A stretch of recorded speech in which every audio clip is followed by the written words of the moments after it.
Oh, yes. All right. Calling to order, meeting of the Oxford DDA for March 17th, 2025. All rise. I pledge allegiance to the flag of the United States of America and to the republic for which it stands, one nation, under God, indivisible, with liberty and justice for all.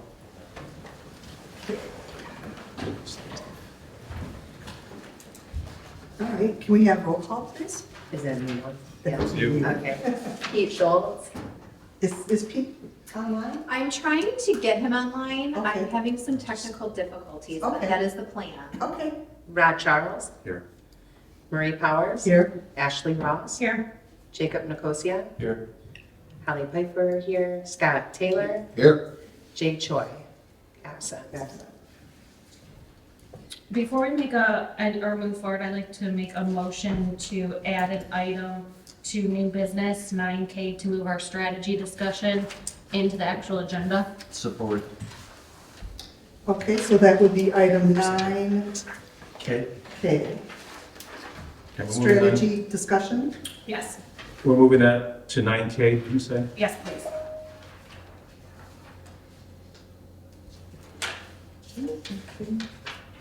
Do we have to approve that? Or? Yes. Okay. All in favor? Discussion. The phone second, and we'll. Oh, Aye. okay. Yeah, that's just discussion. Yeah, go ahead. Actually, any particular reason, just out of curiosity? Because if we're gonna have a quorum on anything, we have to have it during public. It was my error for not including it in the agenda. Okay, just a Yeah, simple. that's all. Yeah, that's all right. Just, Making it This formal. needs to be submitted into the. right. Oh, okay. All right. All right. All in favor then? Aye. Aye. Opposed? All right. Public comment on non-agenda items? Don't believe that. Okay. And consent agenda, can I have a motion, please, to approve the proposed agenda as modified and also approve the February meeting minutes? I'll make a motion to approve the proposed agenda as modified and approve the February 2025 meeting minutes. Support. All right, all in favor? Aye. Opposed? Okay. Um, Yes? I was just asking, Oh, I'll okay. make a motion to receive and file the police report and the code enforcement report items 5, C, and D. Support. All in favor? Aye. Opposed? Okay. Financials, I need a motion to approve the financial statements as submitted and the bills for February 2025 in the amount of $17,113.61. Second. Second. All right, we need a roll call for that one? Sure. Scott Taylor. Yes.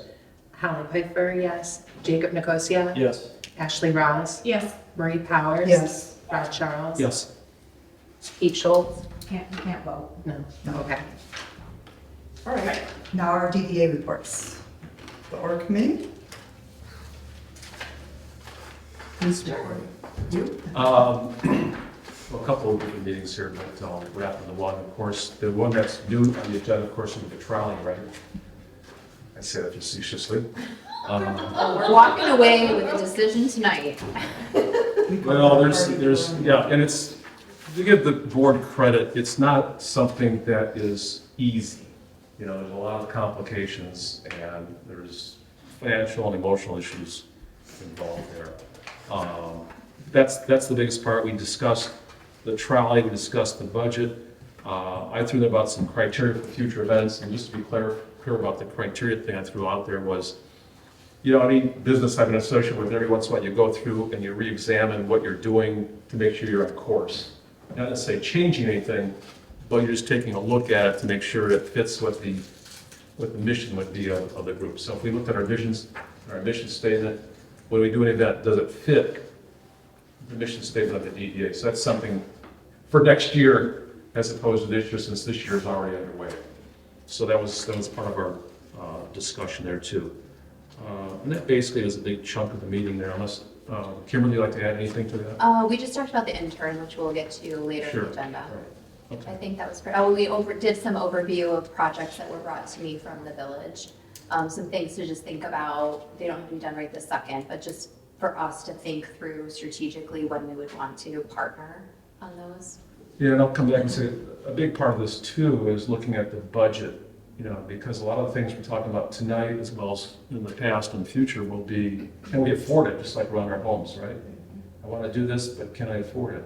That's a big part of what we need to figure out this mosaic.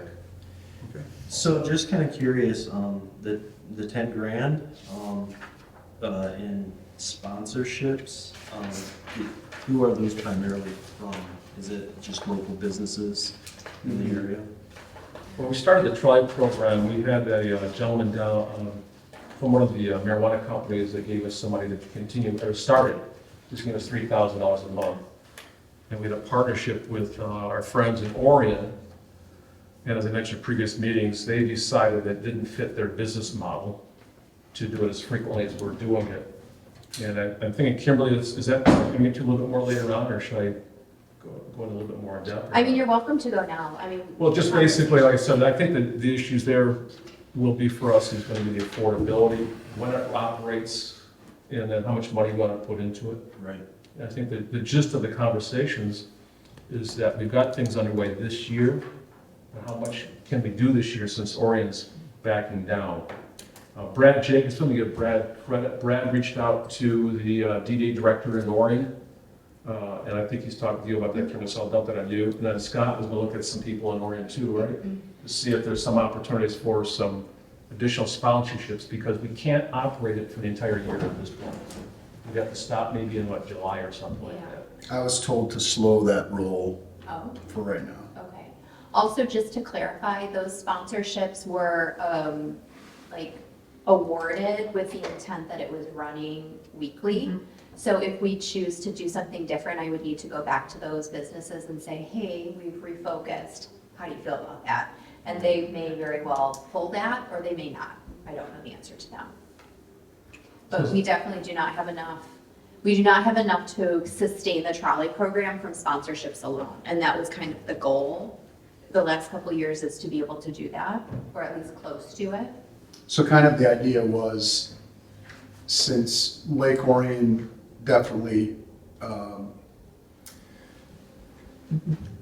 they receive, what am I trying to say? They get the perks of us going there as far as on the trolley. So my thought was, why don't we go talk to some Lake Orion businesses, because I know quite a few of them, to try to see if we can level it out a little bit, as opposed to just the tap in the bank paying for it here. So there was some issue with some things that the Orion DDA is in the middle of, where I think that they're asking some of their folks for things. So I was just kind of told to keep back a little bit. Yeah, okay. So we'll try things can be re-examined because of, the fact we just don't have enough money to operate by ourselves for the entire year or every weekend. So are we in a waiting game before we make a decision based on what I find out? I would like to walk away tonight with a decision on at least a framework of what we're gonna look at for 2025. We have historically, in the last 3 years, kicked the trolley off in March, every weekend. We're getting a lot of questions around what the future, why are we not seeing the trolley out every weekend? So there needs to be some communication within the next couple days or within the next week or so around what our plan is, or even that we're discussing it. Because we have not communicated that it's not gonna be out every week. Can we pause this though and wait till we get to it on the agenda just for? Yeah, absolutely. But I think discussing right now gives us a framework for Yes. further discussion Thank you. about, the money and the Oregon kind of backing down, etc. That's going to impact this. So I agree with you. All set then, unless there's any questions, Jacob, that answer everything? Yes, thank you. All right, EV committee report, we did not meet in March. So just a quick note on that, I did talk to CJ and he has resigned as the chair of the EV committee. I asked him to send documentation so that it would be formal and that we would have that in writing. I have not heard back from him as of yet for that, because I asked him to send it to, I think, both of you, just so that the committee knew about it. But we now need to think about that as a committee, how we want to proceed, but we don't have to do that here. You said how we want to proceed. What are your thoughts? Just who we want to kind of step into that role. that chair role.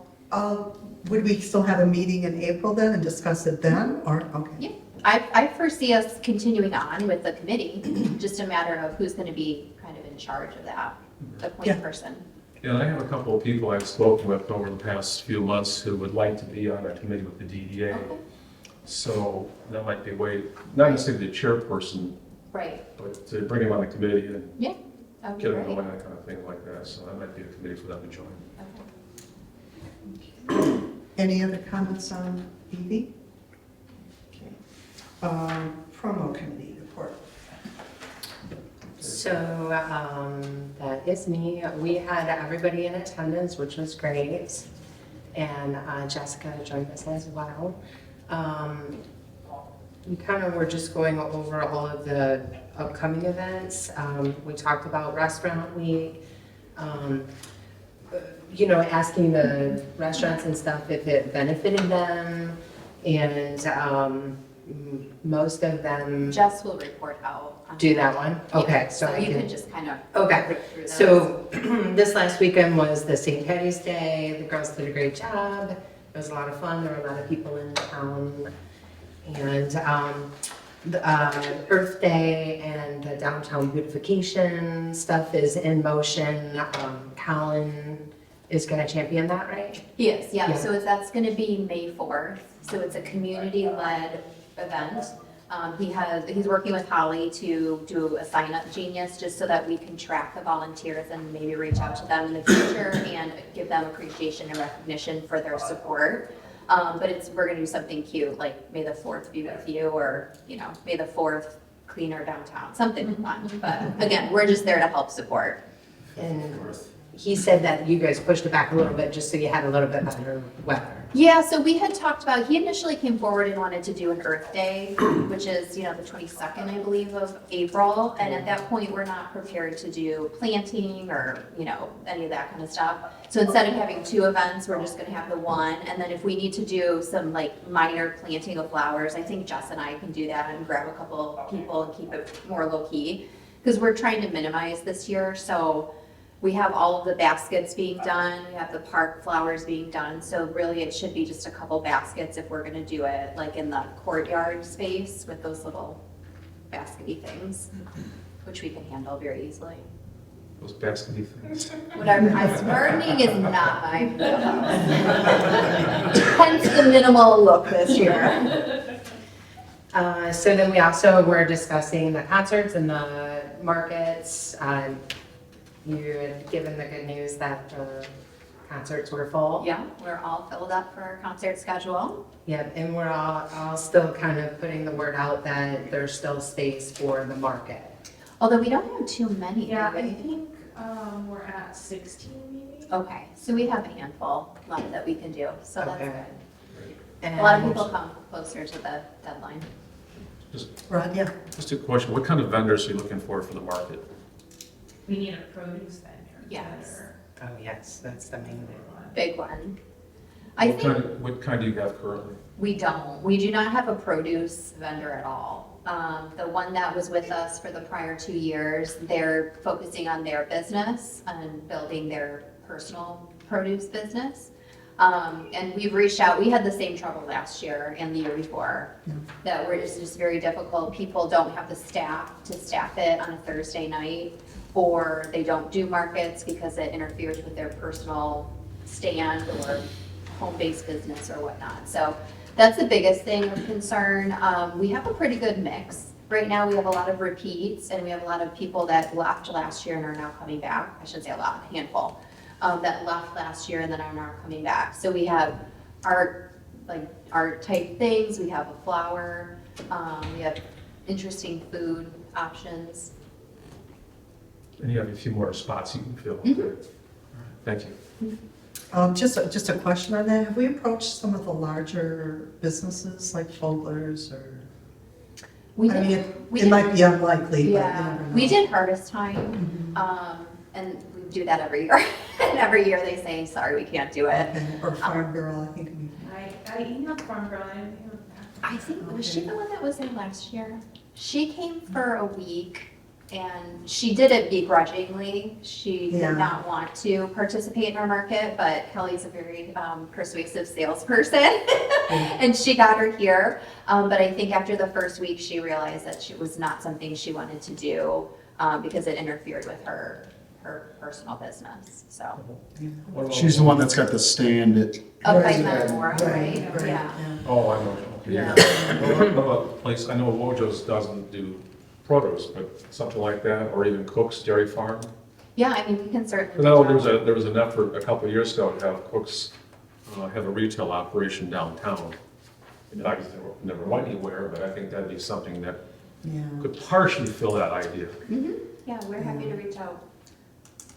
I'm gonna struggle with that one based on what businesses we already have downtown. So I guess it would be dependent on what they're gonna be selling, but if we're talking ice cream, I think we're We inundated have with that ice cream. covered, yeah. We would definitely. We have want other to stuff keep there it. too, though. Maybe you haven't been there. What about I the haven't been there farm? recently, no. I'm What just, about the farm stand in, it's, I don't know if it's Metamora, but it used to be called Powers, but I don't know what it's called now. I Like have no idea. I babies. can remind me after I have somebody that.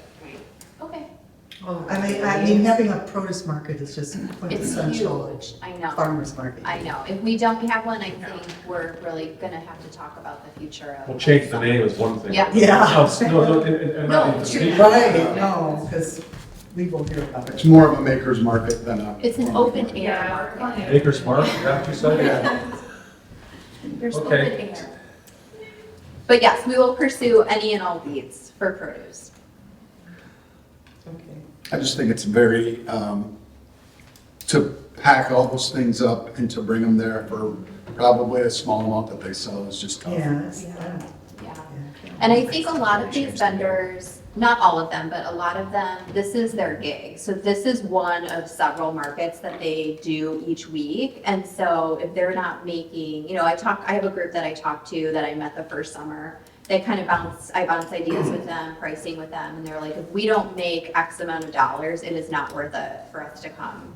And specifically with the produce, to your point, packing a truck, beautiful produce, and then not, saving that produce from their stand that day or the day before, and then not selling it is, that was kind of the reasoning for why they didn't want to Sure, come back. makes sense. Yeah.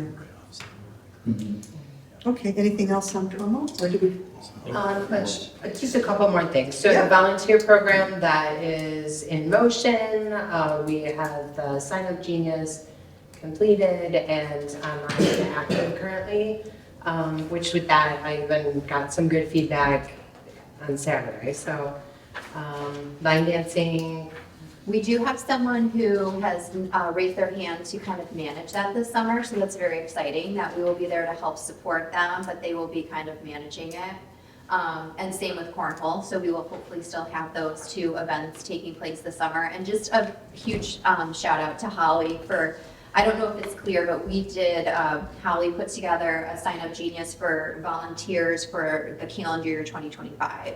So we have all of the events that we've talked about as a board that we've promoted thus far till the end of the calendar year, have a Sign Up Genius for each of those dates, and then we're gonna help support, this is a good date for me, or this is something I'm really interested about. We're getting emails about it. I know Holly's gotten some feedback too, so it's a different way of doing things than we have in the past, and I'm optimistic.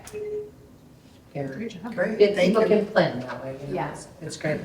And then the last thing is we're just looking for marketing outside of Oxford, looking for ideas and discussing like which direction we want to go and cost effectively manage that. So but that was about it. Okay, thank you. Any questions on it? Design committee, are you doing design committee too? Design committee report, are you doing design? Oh, gosh. No, Marie, you are. Yeah. I do that during the meeting. I mean, I can't even like, There are extensive notes here, so let me try to. yeah. So I was like, oh. Okay, we welcome new members, of which I'm one of the three. Kyle Huntune and of course Holly are the others. The major area of discussion was for the sign update and also the sign grant. So there was a request for a sign grant from refinery aesthetics and wellness. We had extensive discussion on that as far as backlit or not, mainly that and color and size. But what we ended up agreeing to is that we would allow a backlit sign, which was one of their options, in the dark color, I believe it was black with white lettering showing through. So that's what the committee has agreed to allow them to do. And let's see. On the historic sign update, we're still waiting for more discussion. There's a ad hoc committee that is formed to bring up kind of concerns in the historical sign process moving forward. Sue Sardi is I don't know if she's heading that, but she's involved with it. And then, let's see, Kimberly is going to get more information about goals and objectives of the ad hoc committee. And we did hold our virtual meeting, which was on the sign, and then budget discussion for sign and facade grants. We had some discussion over whether the landlords should apply for the facade grant to include the electrical hookup and whatnot for some of the backlit signs. So that was one way we thought we could kind of spread the money between the landlord and the business who's requesting the sign, and the infrastructure would remain with the building. And let's see, pedestrian safety, we talked about the crosswalks, and I don't think we have any news on that other than there are the crosswalks that will be going in on Burdick. Building inventory, Sue brought up the fact that it's been a very, very long time since we've done an inventory for our historical district. So the design committee agreed that we would try to build this inventory with a focus set on decision makings as it pertains to the design committee goals and objectives. So we don't want to lose the history that's been gathered over time, including photographs of the buildings when they were much older or much newer than they are now. So that was discussed. The trolley, we're going to discuss in a little bit. I think we're covering the furniture and the flowers at a later point. And then the placemaking, I think we're also talking about that when we discuss some of the spring cleanup initiatives.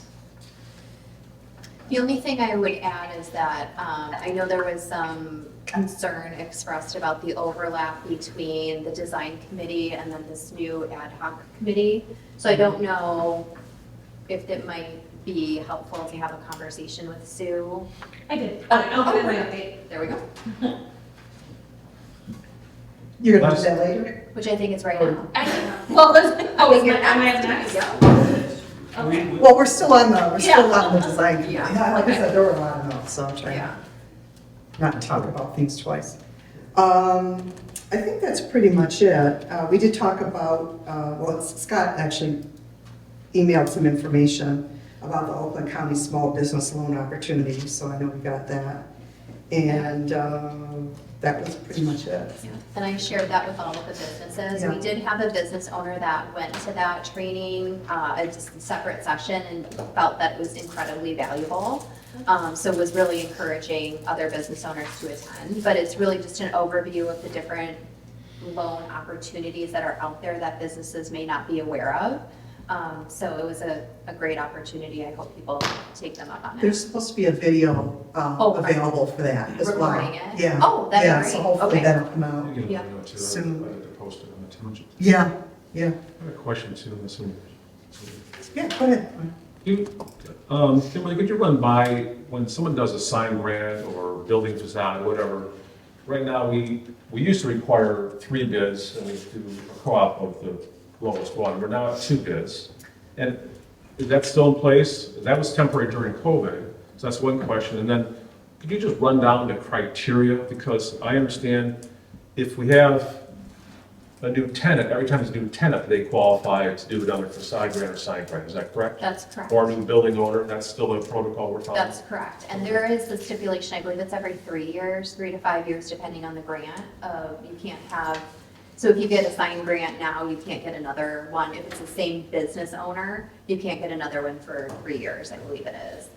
But to answer your question, I was always under the impression it was 3 quotes. And so whenever I communicate with business owners, I request 3 quotes. I know that there was a period of time where it was 2, but we are encouraging 3. Okay, I just want, because that was the rule at one time during COVID, we said 2 because it's so difficult getting quotes. Yeah. And just to make sure we get the right information out. Yeah. I mean, that's, over the years, there's been issues that people said, I'm getting wrong information, we want to do that, so. Gotcha. I think that's in the packet too, isn't there something in the packet? There is a whole like 2-page overview of the process. I Right. do not have it committed to memory, but it is basically, we need to go through it again because, there was stuff in there about making copies and providing, Right. a lease agreement, which I don't know that we've, other than confirming that they've signed a lease, we don't really do much with. So we need to look through that again. Yeah, and I think the entire board, just so we're at least on the surface level aware of it when it comes up for us to vote on things too. Okay, thank you. Any other comments or questions on design? All right, Rod, I think you're on next for the newly formed Home and History Subcommittee. Actually, I'm going to turn that over to Ash in just a moment here since she's on top of it. And Okay. one thing I will say this is I don't say logo, but our byline is Home and History for the DDA. We've talked about it, we've done some minor things. We have a mural that was put up that has Ty Cobb on there, Lone Ranger, a few other things. We've talked about signs on buildings for as long as I can remember. I mean, we've been talking about this for 5, 10 years or more, and nothing's been done. We discussed it last year with the 2 interns who, from what we've seen, and I think Kimberly would agree, didn't really get too much into it. So the last board meeting, we decided to set up the ad hoc committee. We voted on it, and we set up the ad hoc committee, and we moved the historic sign thing to the ad hoc committee, if you recall. So that's just a preface to what. And I do have a list. I'll say it before Ashley starts of the things that we have discussed doing for the district. Some things I'll bring that next meeting or I can email to people as well. But one would be, and maybe Mr. Dorr can kick in on this a little bit later on, the hardware downtown. When I moved here in the late 70s or started hanging around here in the late 70s again, it was kind of cool to see that sign that said, what was the name of the hardware store, Joseph? Tungsten or something like that? Yeah, Tungsten Hardware, 1862. It's kind of a cool thing. And one of the words that I always want to give credit where credit's due, that that word you used was quaint. We call this the quaint committee, maybe. Because I know this from my business life that so many That's people. not the name of the committee. All right. The quaint You don't want to committee. be on the For quaint. somebody who likes short meetings, you're talking a lot. Yeah. I'm trying to help you out, actually. So, but the idea, and it's a lot of committees here, is it does help the DDA being active and doing things to maintain that flavor of the downtown. Okay? Just giving you a hard time. All right. Thank you, Rod. I think that's important background. So we met for the first time officially. Currently, at that meeting, it was just Rod and I. I know since then Allison Kemp has requested to join the meeting as well, or the committee as well. Rod, I know, was talking to some other folks as, in addition. So even though the committee is small, this is, I would say it's more because it's an ad hoc committee, a project management committee. We have a list of projects that we want to do, and it is not that we are going to be doing them alone.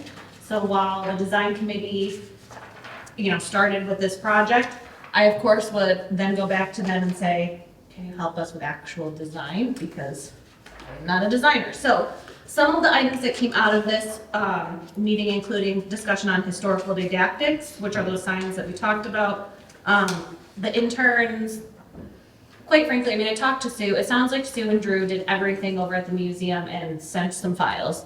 I feel like the DDA was not necessarily very transparent with the museum in discussions. I know we had looked at previous grants that had been mentioned or that we've heard of, and we have come up with nothing. And I think that there was some pressure put on the museum to meet in time of certain grants and all of this that unless, somebody can find that information for me, just didn't exist. The museum has done a bulk of the research, so I am currently in the process of copy editing and making sure that credit and where all the sources came from, so got all of that from Sue in our conversation. And so now it's just kind of moving forward. The museum also would like to continue doing research on different signs to be around the community as well. Which I said, heck yes, like if you want to keep doing it and we can continue to add more, let's keep going. We had discussion around historic markers. We have so far identified 4 historic markers that we would like to implement, and these would be state of Michigan historic markers. There is also one regarding the Lone Ranger.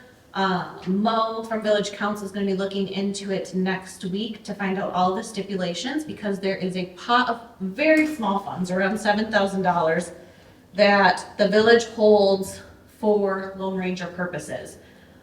What she needs to find out, or what she's going to be able to find out for us, is was that donated specifically for what purpose, and as long as the intent is there, can we continue to use those funds as long as it's with the Lone Ranger? And then also, does that need to be within the village proper, et cetera? We did have requests from the township to use those funds as well in the township. So those are kind of some of the things we're working on, just to figure out those details. But the committee is recommending that we do actual state of Michigan historical markers when we do this. It also promotes tourism. There are people that will drive around the state just looking for historic markers. Sure. And so we think, yes, this is the history part, that's also the economic vitality part, that's promoting Oxford. How are we going to hit that history part? That's one element, as well as driving some local and statewide tourism. We talked about the historical mural that previously was on the 3-story building in the southwest quadrant, possibly painting that again. Historic places tour, this is something that the committee needs to talk on further. It was a sticking point, I believe, from the museum in my discussion with Sue, that they feel very strongly that we should not be offering these tours because the museum does as a fundraiser. And I just know in discussions with other folks in the past that we, of course, do never want to step on toes. We never want to take money out of anyone's pockets. But to understand where that financial is or where that constraint would be, I think would be a discussion. Us, even though we're a government entity, do operate in a lot of similar ways to nonprofits. And so to say we're taking money from somewhere else, to understand, you know, if they're continuing to using that money, what is that money being used for? Because that's something we wouldn't want to do, but also to show, hey, our tours support X, Y, and Z will be beneficial in those discussions. Next year, the village is celebrating the 150th, and the DDA is all in the village. So this is kind of the impetus for some of this work, doing some time capsule stuff. Next year, as we're doing any of the events, as we work through everything moving forward, how can we celebrate that 150th? Like, is it opening the time capsule as a separate event, or is it doing into one of those like concerts in the park, or how can we really incorporate it and be mindful? We're trying to be ahead of the game instead of, you know, behind. That way, this committee, we really envision ending with the 150th. Once these projects are launched, everything is set, we will disband. It's only ad hoc. Rod and I discussed a film as well. Rod had more success with his feelers out. We had a discussion in the historic district, and I am in the process of doing more research. So from what I can find, for everyone's FYI, the intersection Burdick and Washington has been designated as a National Register Historic Places, but it only lists the intersection, so it doesn't. So If you're turning left, It's a magical place. we have an historic intersection. It doesn't have like a real address, it doesn't have a specific building, it's just like, ooh, look at the cool things you can see as you drive by. So, more of an FYI on that. So I know there's been some discussion on that, and there are some state buildings of historic, you know, importance, but as we're doing work, in case you're curious, I'm assuming there's more information to be found on that, because it seems like a very odd thing to get that approved, since it's just an intersection, but that's what it said on the paperwork that I briefly found. Not necessarily it's about, the tourist part is, I think, important too, because people's actually mentioned, if you use some of the official markers, then people it's like a hobby. They go from place to place, just like I have friends who go from stadium to stadium for baseball games. And then, what was it, years ago, I got $50,000 given to me, so I set up 2 scholarships at Oxford High School for Lone Ranger. And it was all because somebody was following along, they're doing community events, we had the Lone Ranger event, somebody came to town, and we got $50,000, and we set up a scholarship to high school for $50,000. So there is an economic benefit to the kind of things we're talking about. As we're talking for this final point here, the facade grant, I know this is a lot of design committee, and Sue and I also had a discussion on this. I haven't read through all the paperwork that you, and you as well, the 2-page whatever rules. I think it's important from the committee standpoint that we would like to recommend when we're doing facade grants to keep in mind, it's not just painting. It's not just a sign that, you know, is there critical infrastructure that can help our historic buildings? Like, I think that's something coming out of this Moment History Committee that we would like to see. And maybe it's not just facade, you know, top pointing I keep referring to, that's important for our brick buildings. But is there something else that can we open up the parameters for those grants to make sure, you know, is it cleaning the limestone on our building? The village owns this, that's not a great example, but just as, you know, as some of those examples, what does that actually look like and keep in mind? Yeah, and that's, yeah, absolutely. We'll get to the grant piece in a minute, because Joe has an item that he wanted to talk about, is potentially allocating some funding from our grant budget, so to speak, around blighted structures. So I pulled some numbers from the last couple of years for how much we've spent on grants versus what our budget has been. But that would be a good discussion of, you know, we're not hitting the budget that we've allocated, so that does give us a little wiggle room, and how do we want to use that wiggle room, whether it's expanding our grant program to include more pieces, or including blighted structures, or how we want to do that. Thank you. So I think that's all that's on here for now, so thanks. Thank you, Ashley. Executive Director's report?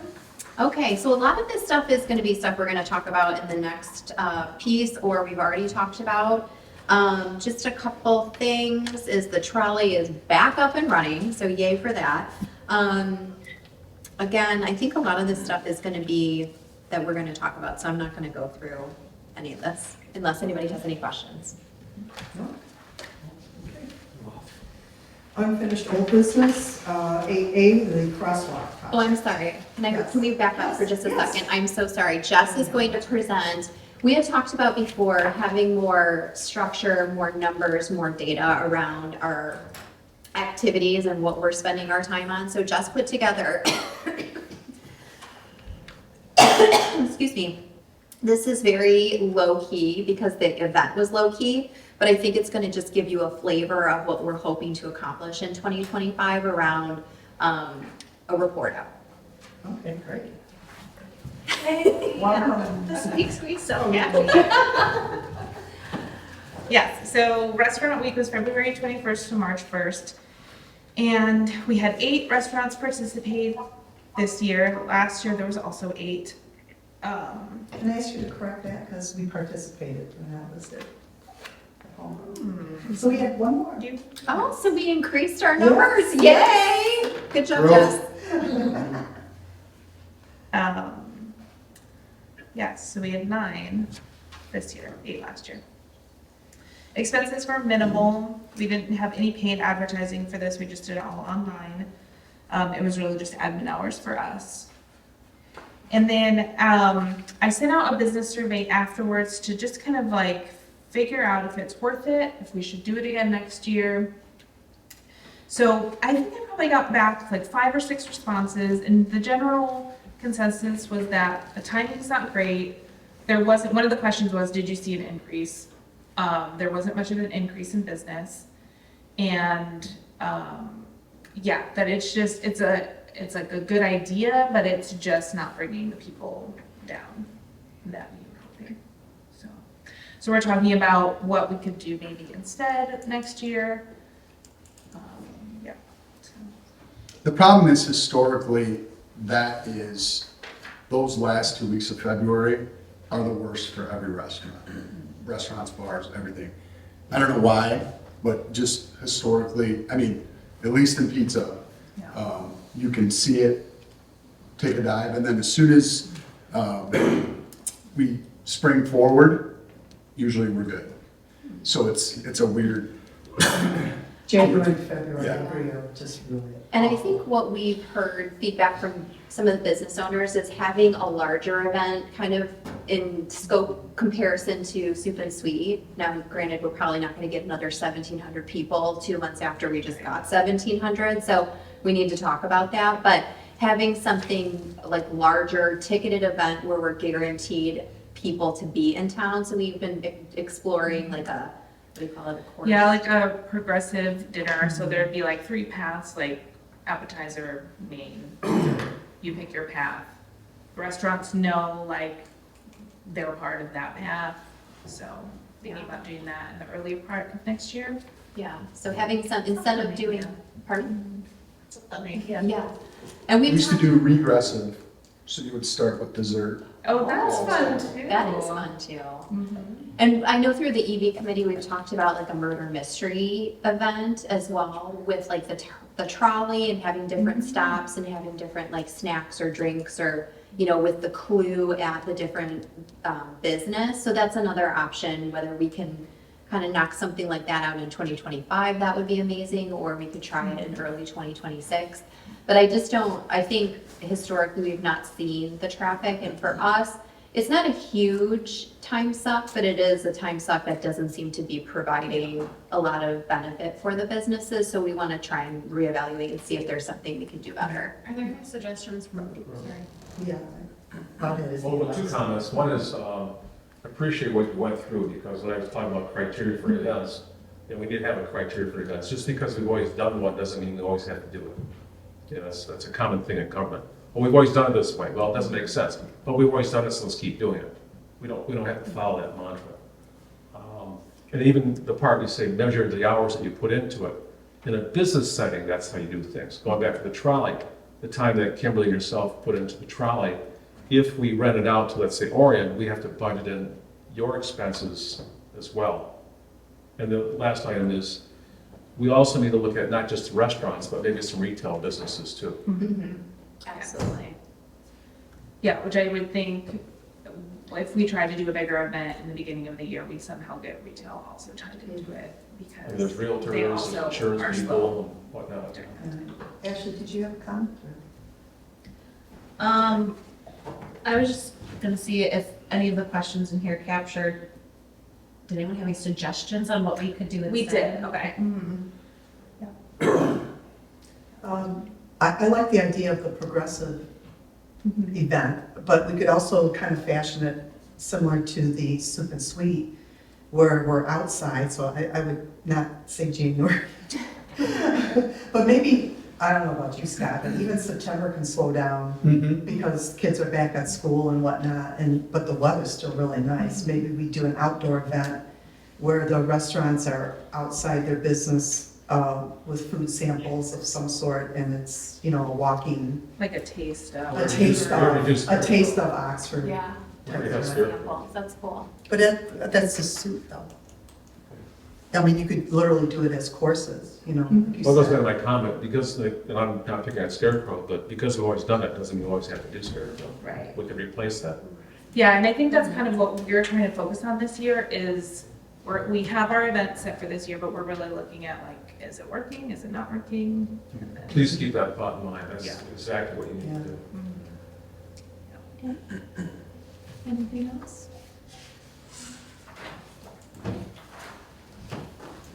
Thank you. And I think this is a perfect report. I think Yes. this is a one-pager that just, you know, for years and years, every committee can go back and say, well, it hasn't worked in 5 years, why are we still doing it? Yeah. Okay, where are we? Okay, now we're at unfinished business, I believe. Old business. So the crosswalk project? Yes, so an update to that, I just got this on, I think Friday it was. So they had their project kickoff meeting, they got introduced to the project, they had their survey. And so they're in the process of crafting the draft designs. So that we should be getting that, I think he said, within the next couple weeks.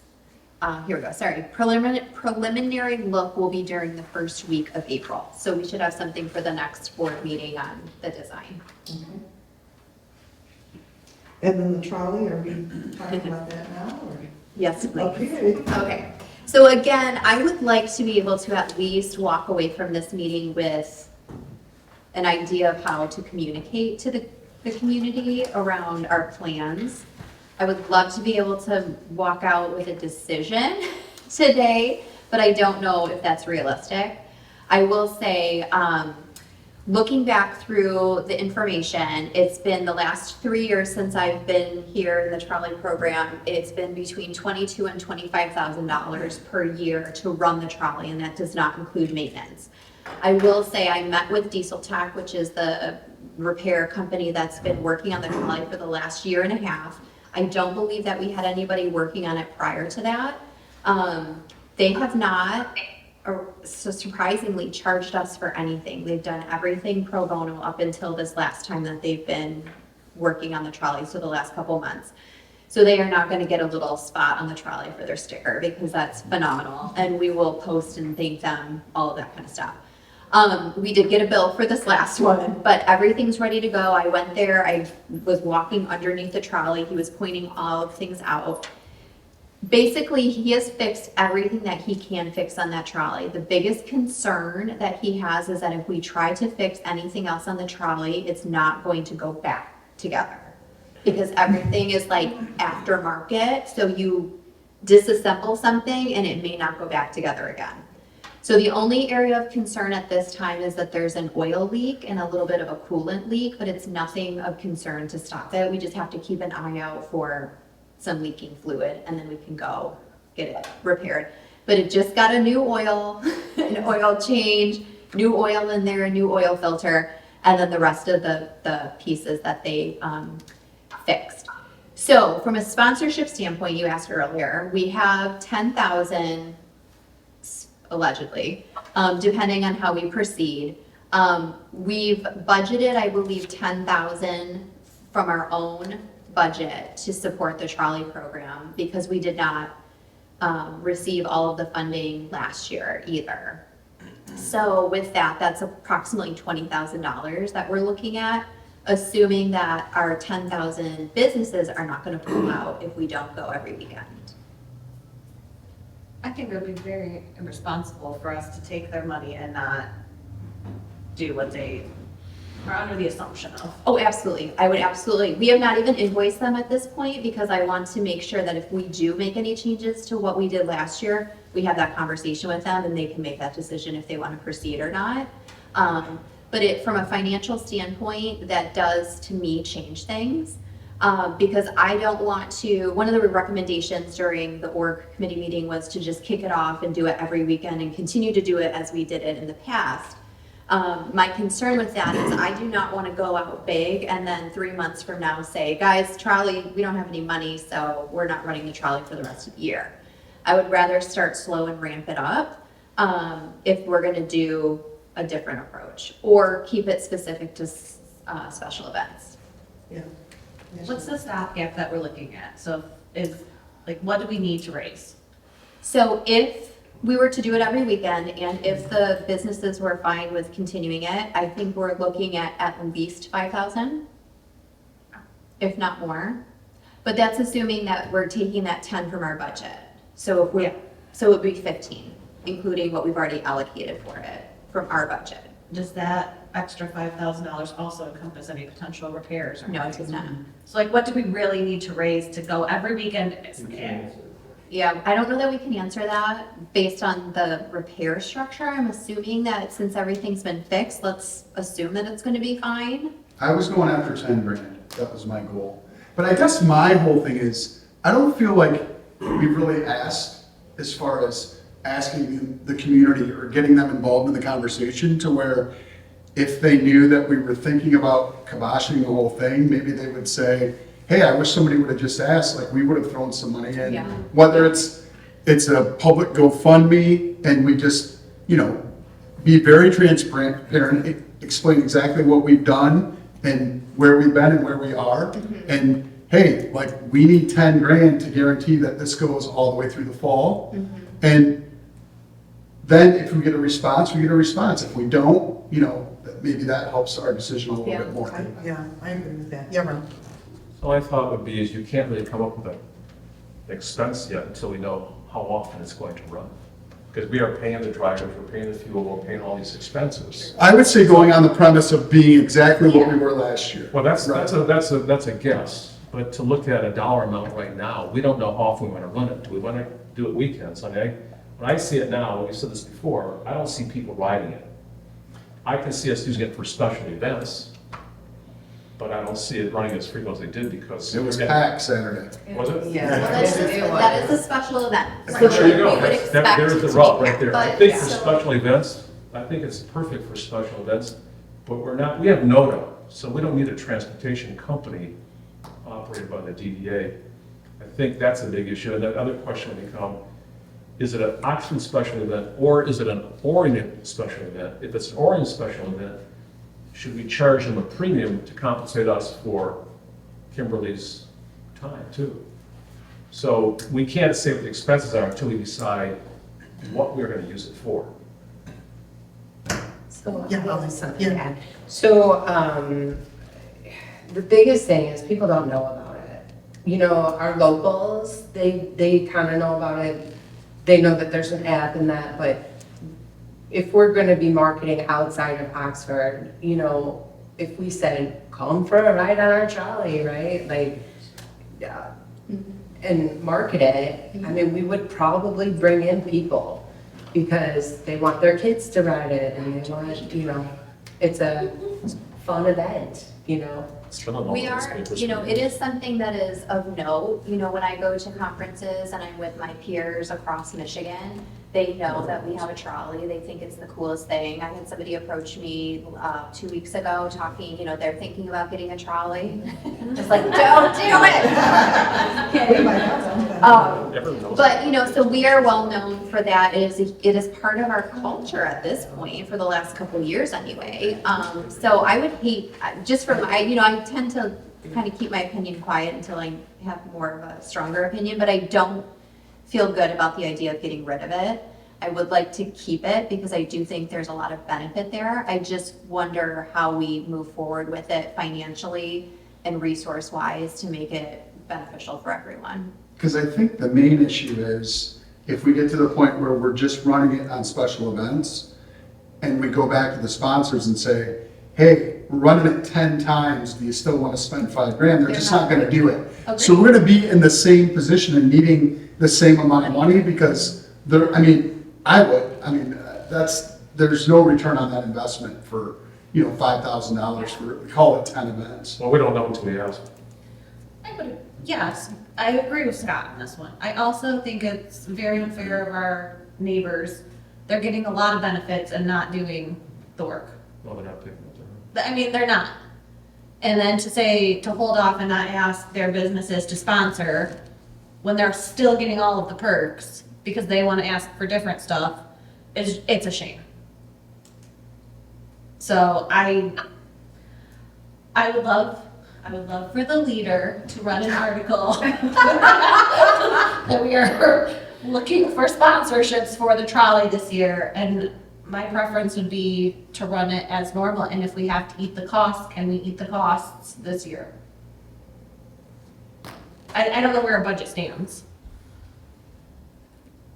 I assume we saved some money in some instances, but I don't know where we are overall. Kind of piggybacking to what Scott said, it reminds me of the scenario where a business announces their closure on Facebook and everybody goes, oh, I didn't know they were. Yeah. You know, so I like the idea of soliciting, well, not soliciting input, but getting the community involved and them telling us, is this important to you? And is it important enough for you to cough up some Yeah. money?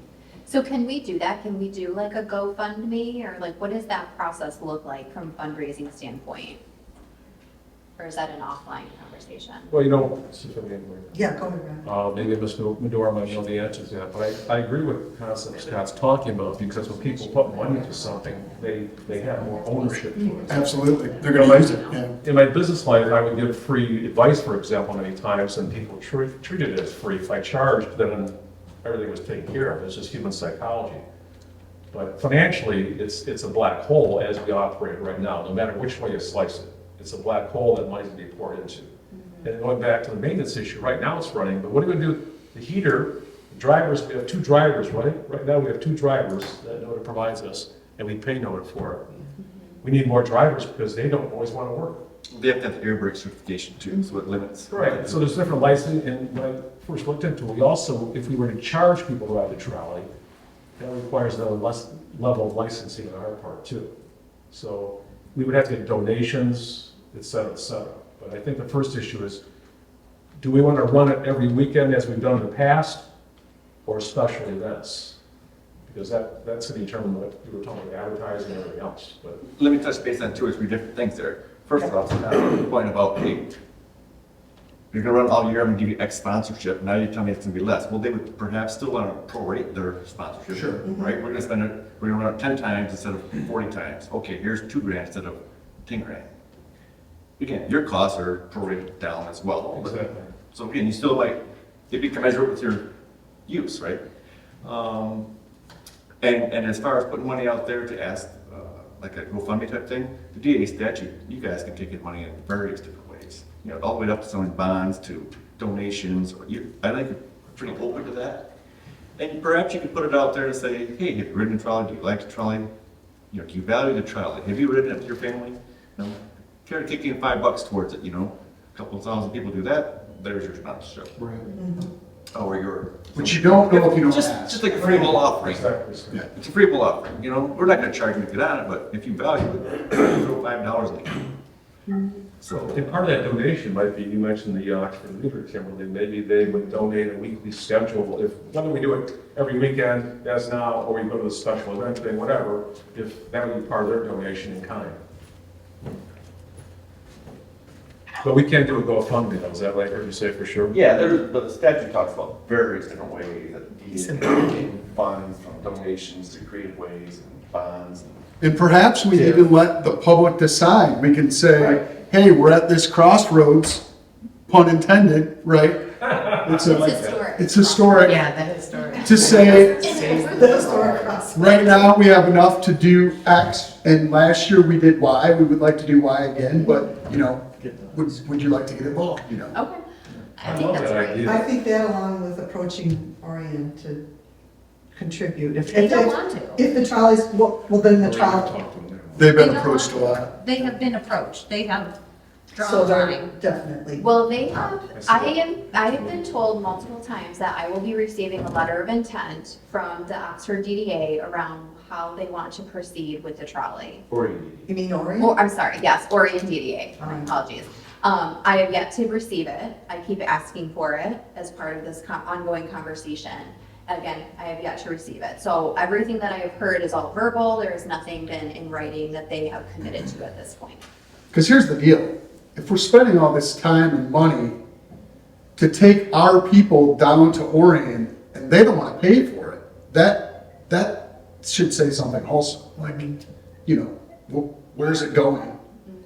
We're taking the money out of town to go to their town, but the thought was it was going to be reciprocal, but if it's not. Right. I also, sorry. Do we have data on where most of our folks are coming from? Because I think also like the other thing is Lake Orion, right? But we could also be going to Ortonville. Sure. Well, Yeah, so to answer your question, we can pull it by date, but it won't specifically identify it as a trolley rider versus somebody that's just in town to eat dinner that night. Right, cool. Yeah, right. To answer your question, Jacob, the county gave us information a couple of years ago that showed that many of the people that come here for retail shopping, via restaurants or otherwise, come from the Ortonville, Brandon area. And I brought up to Lynn at NODA about going to Ortonville or Brandon or Lapeer, and her comment was the trolley wouldn't make it. How far is Ortonville? Do we know? Like mileage? I don't know miles, but she said we 9, we might make 10. it there, we might not make it back. You know, because I personally like to say, go to Lapeer. At one time, I don't forget, well, maybe we're on the board then, but I was hoping to bring it to Rochester, maybe meet people at Adams High School, the parking lot there, and bring people here to go shopping, but you're gonna get into the reliability of the machine, just not there. So we don't have data on how many riders initiate their ride in Lake Orion versus Oxford? Wow. They Well, just can't have a clicker. driver, they can't be writing that down Yeah. while they're, like. They just that's- have a clicker, and so that's where the data becomes, we have to interpret it, the way we interpret it, is they're not saying, oh, I've seen your face before, I'm not gonna click you this time. They're like 1, 2, 3, 4 as people come on the trolley. So the numbers are, You should again, we have to too. interpret that. Yeah, but you can't assume that they're equal. No, I'm saying if it's 20, really you only had 10 riders, but they came Right, back and forth. Yeah. Right. Yeah, Ashley. Two things. One, I want to be clear that if we go and ask for money, this cost is year over year.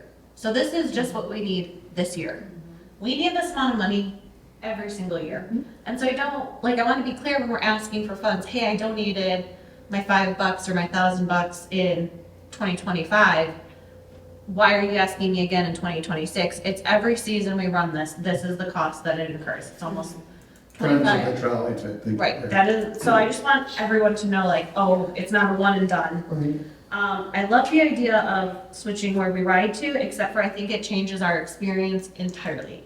There is something very different about driving from Oxford to Orion downtown than even going to Metamora. Sure. which was- Yeah. Well, You the know. possibility would be the Legacy Center too. Correct. Keep it all within Oxford.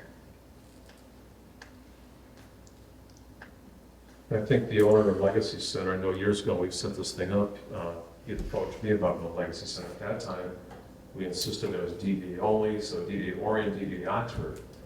But based on what we've been experiencing, I see no reason to limit it or eliminate the Legacy Center. He might even want to contribute to the things we're talking about.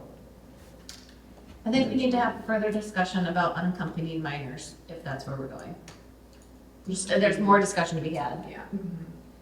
Come on, Ashley. I, She wants a decision tonight.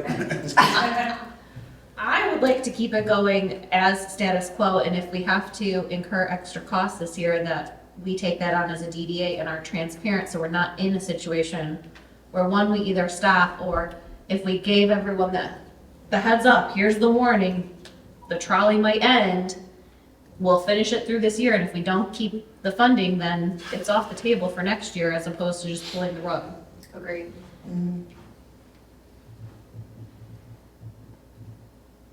I think that's a plan. I mean, Do we need a motion for that? Oh, real quick Yeah. though, on the actual, okay, so that and how often are we going to run it? So are we gonna do it March through July, did So you it's say? December, well, technically, like weekend, it's until the weather gets really cold, but the heater's working, that might change things. But typically, we run it until mid-December, until we're done with our Polar Express event.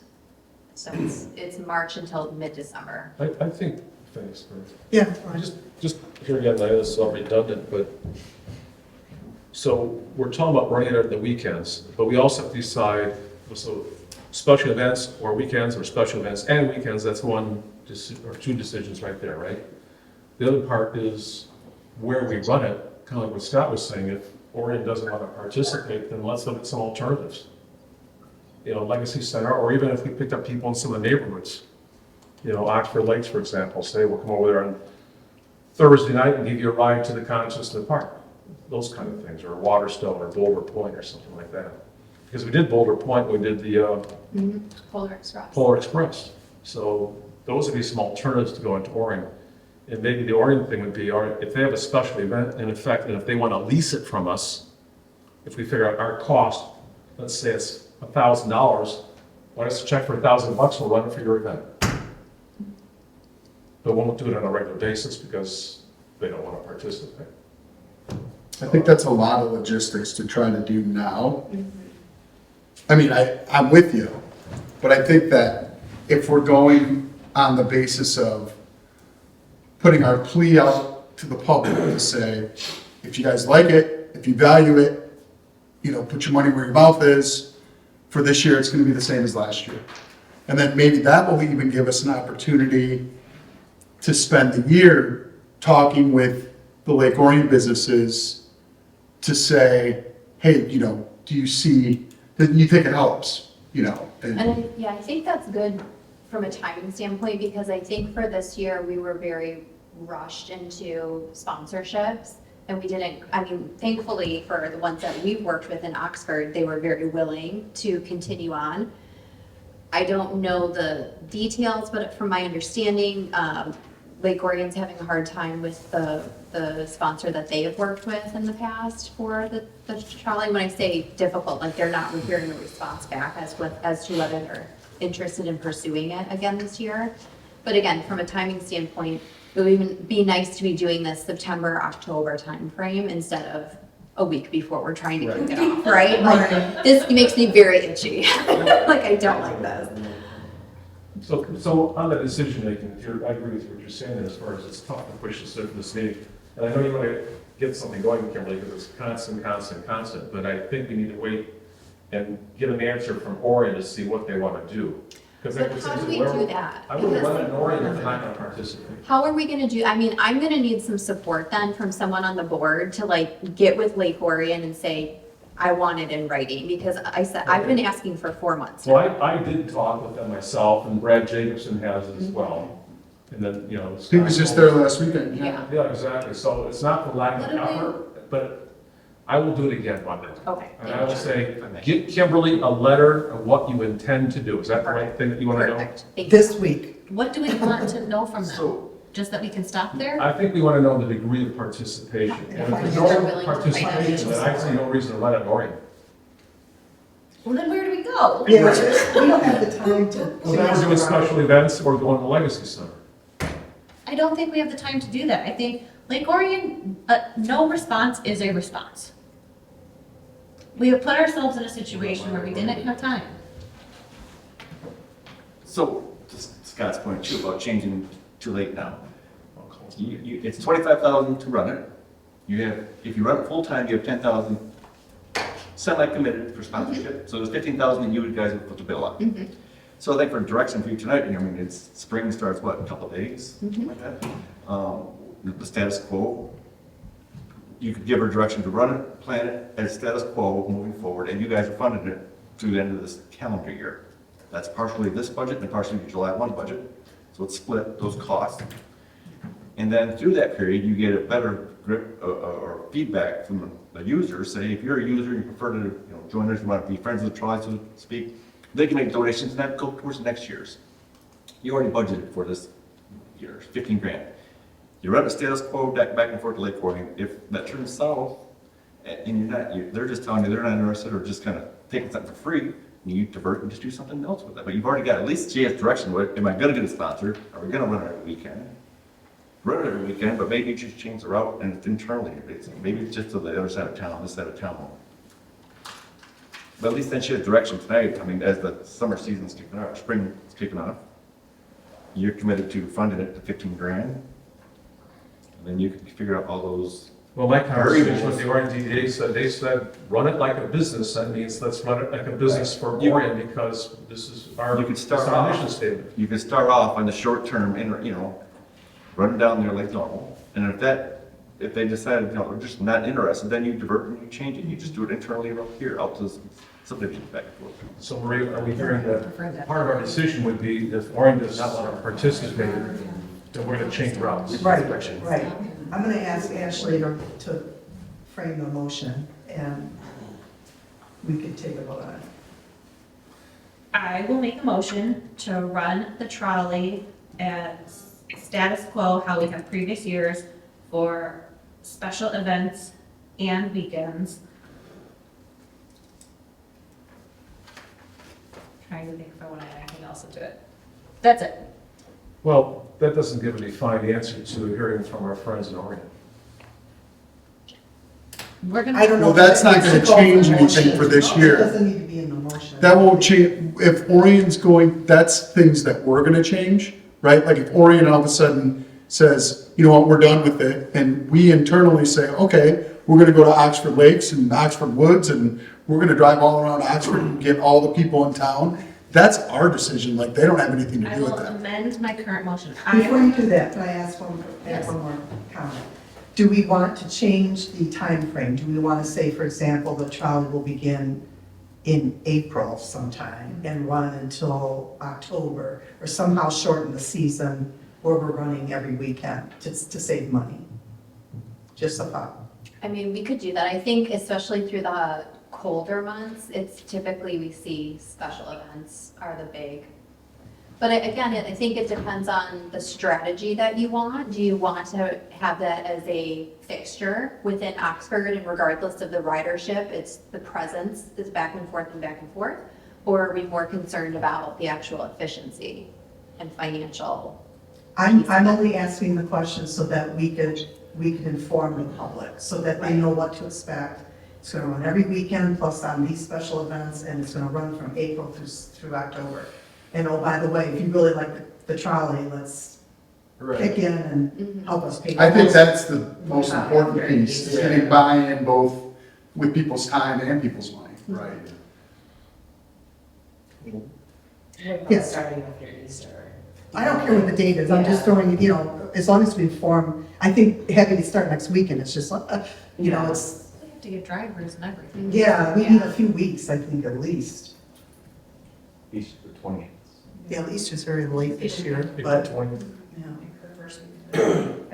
All right.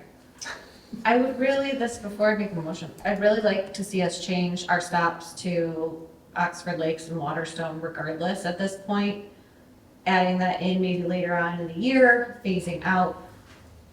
We can't do that right now anyway, or maybe that's a goal for next fiscal year, try it out, and maybe that does get some buy-in from our Oxford folks that, hey, now I don't have to drive my car to get downtown. I will make a motion that we run the trolley starting in April 2025 as recommended by our DDA staff in conjunction with NODA on a status quo basis for weekends and Oxford special events through October 2025. Support. Okay, roll call, yeah. Ashley Ross, Yes. Jacob Nicosia, Yes. Scott Taylor, Yes. Marie Powers. Yes. Brad Charles, Yes. Holly Piper, yes. Thank you.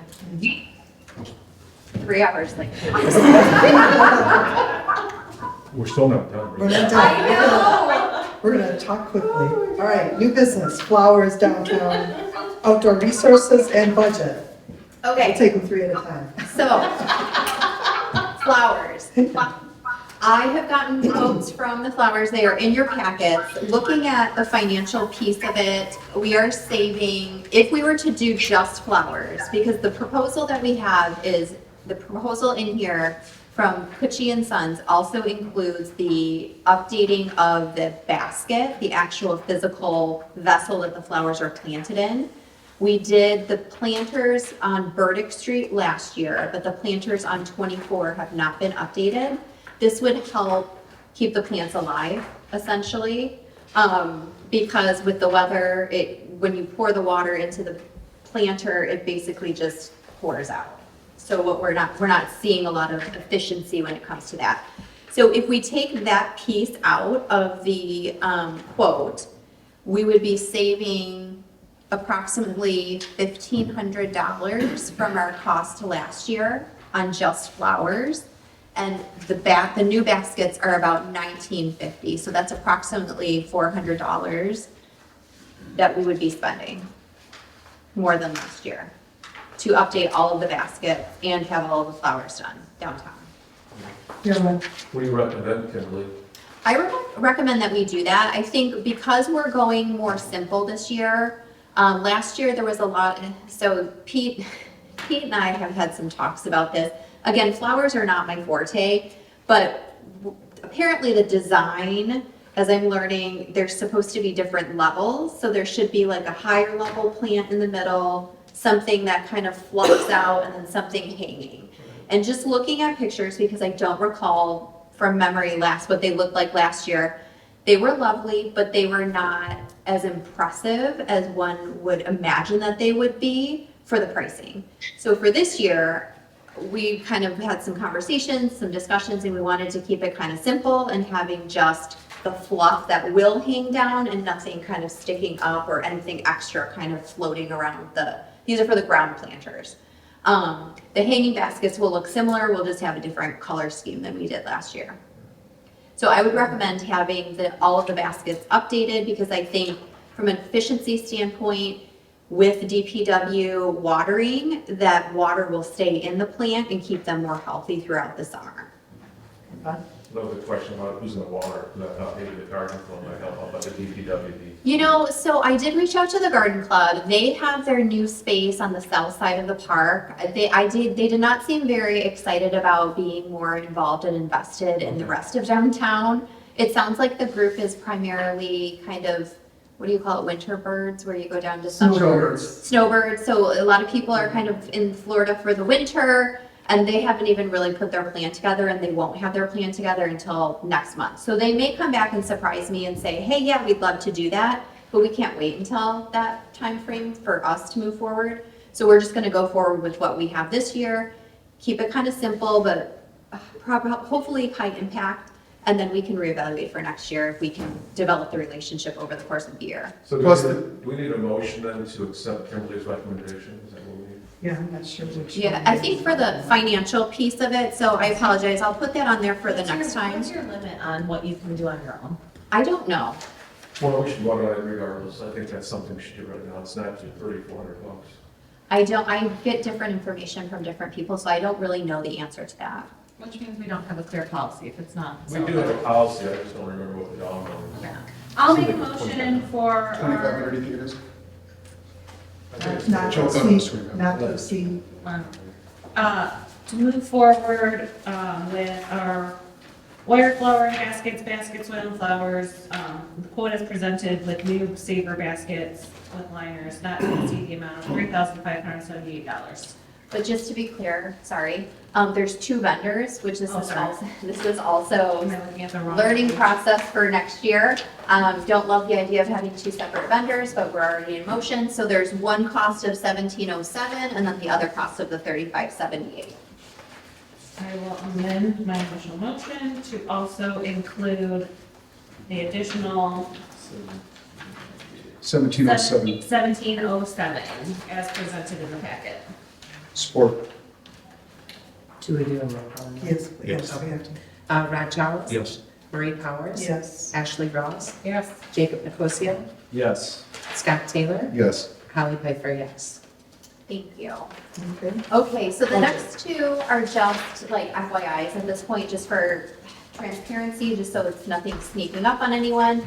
I've had some conversations with DPW around some projects going forward. I think we'll get into this onto the next agenda, so I don't want to spend too much time on it, but I would like to have some time spent with the village and the DDA board talking about projects over the next year, 2 years, 3 years, and what we want to partner on and timing wise what that looks like. So things like parking lot resurfacing in the northwest quad, correct me if I'm wrong here, doing that sooner rather than later will save some money, removing some dead trees and adding a fence space also in that quad.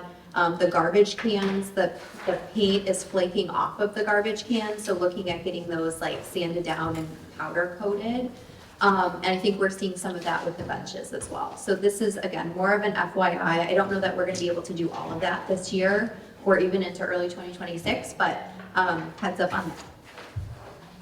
Again, for the budget standpoint, we'll get into kind of our priority list later, so we may come back to that.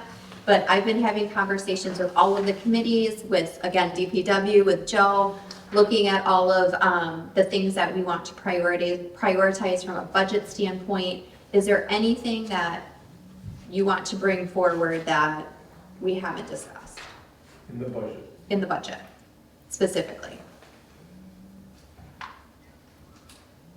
That maybe I'm not aware of, something that was discussed or kind of planned on that we haven't already discussed in the last couple months?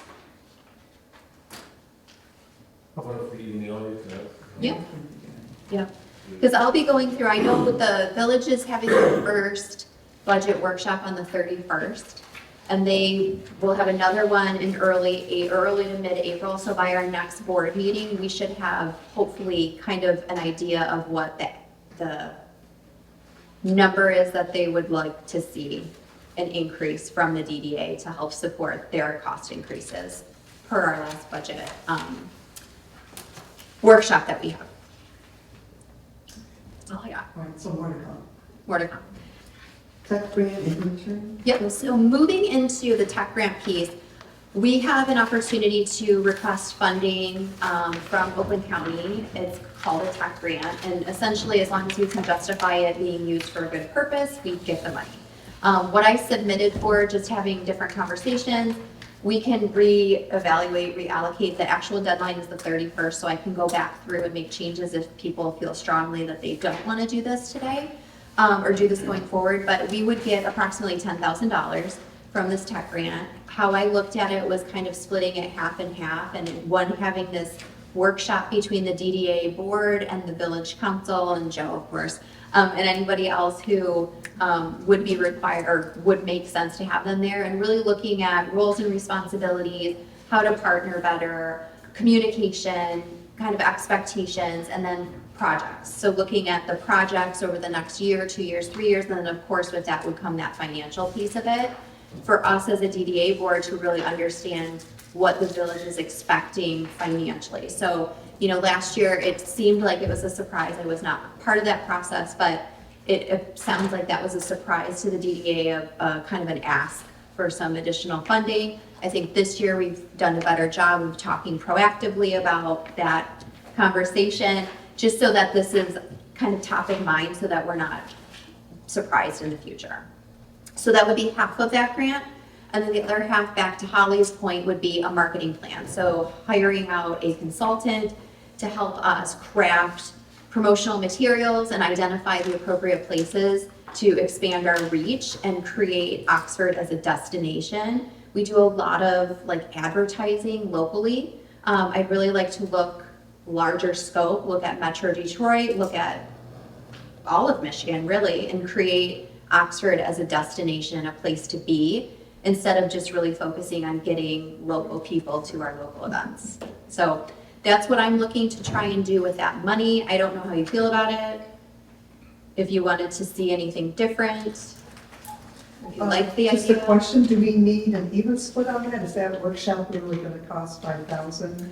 So the quote that I got from the consultant says that it would be approximately that amount.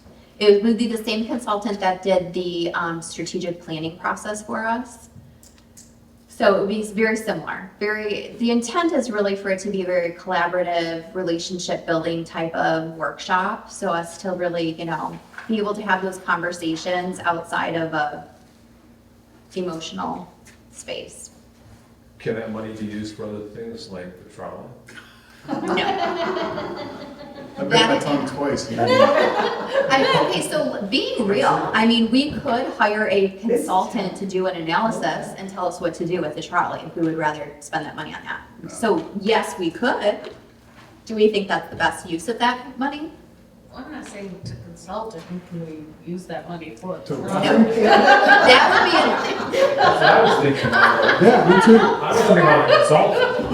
I know, but I'm trying to work with you here. Just trying to work within the plan. Tech grant typist. There's a way to work around it, but. Yeah. So if there is anything, if you think of anything, again, the deadline is at the end of the month. I've submitted it already just to get it in there because they just want to see that we're interested and that we want to take the money and kind of where our head is at when it comes to what we're going to use the money for. So if there's any changes, please let me know. Thank you, yeah, Joe. What was the time frame for that?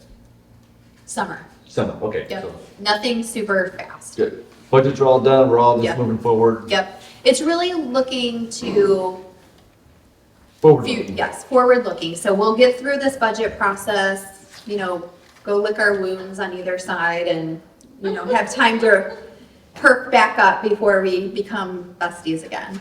Yeah, that's kind of, We probably need to come up with a timeline for the communications that we're talking about for, as far as the GoFundMes or telling the trolley story or things like that, like, And that can be part of that marketing plan too. well, that needs to happen now. Oh, then I it will not think. be I part of mean, that. sooner than later. Yes. Do we want to form an ad hoc committee maybe to work on that? Our EV is looking rather thin. I don't know if there's, what else do you have on your plate for that? For EV? Yeah. I don't think he is prepared to handle that at this point. Okay.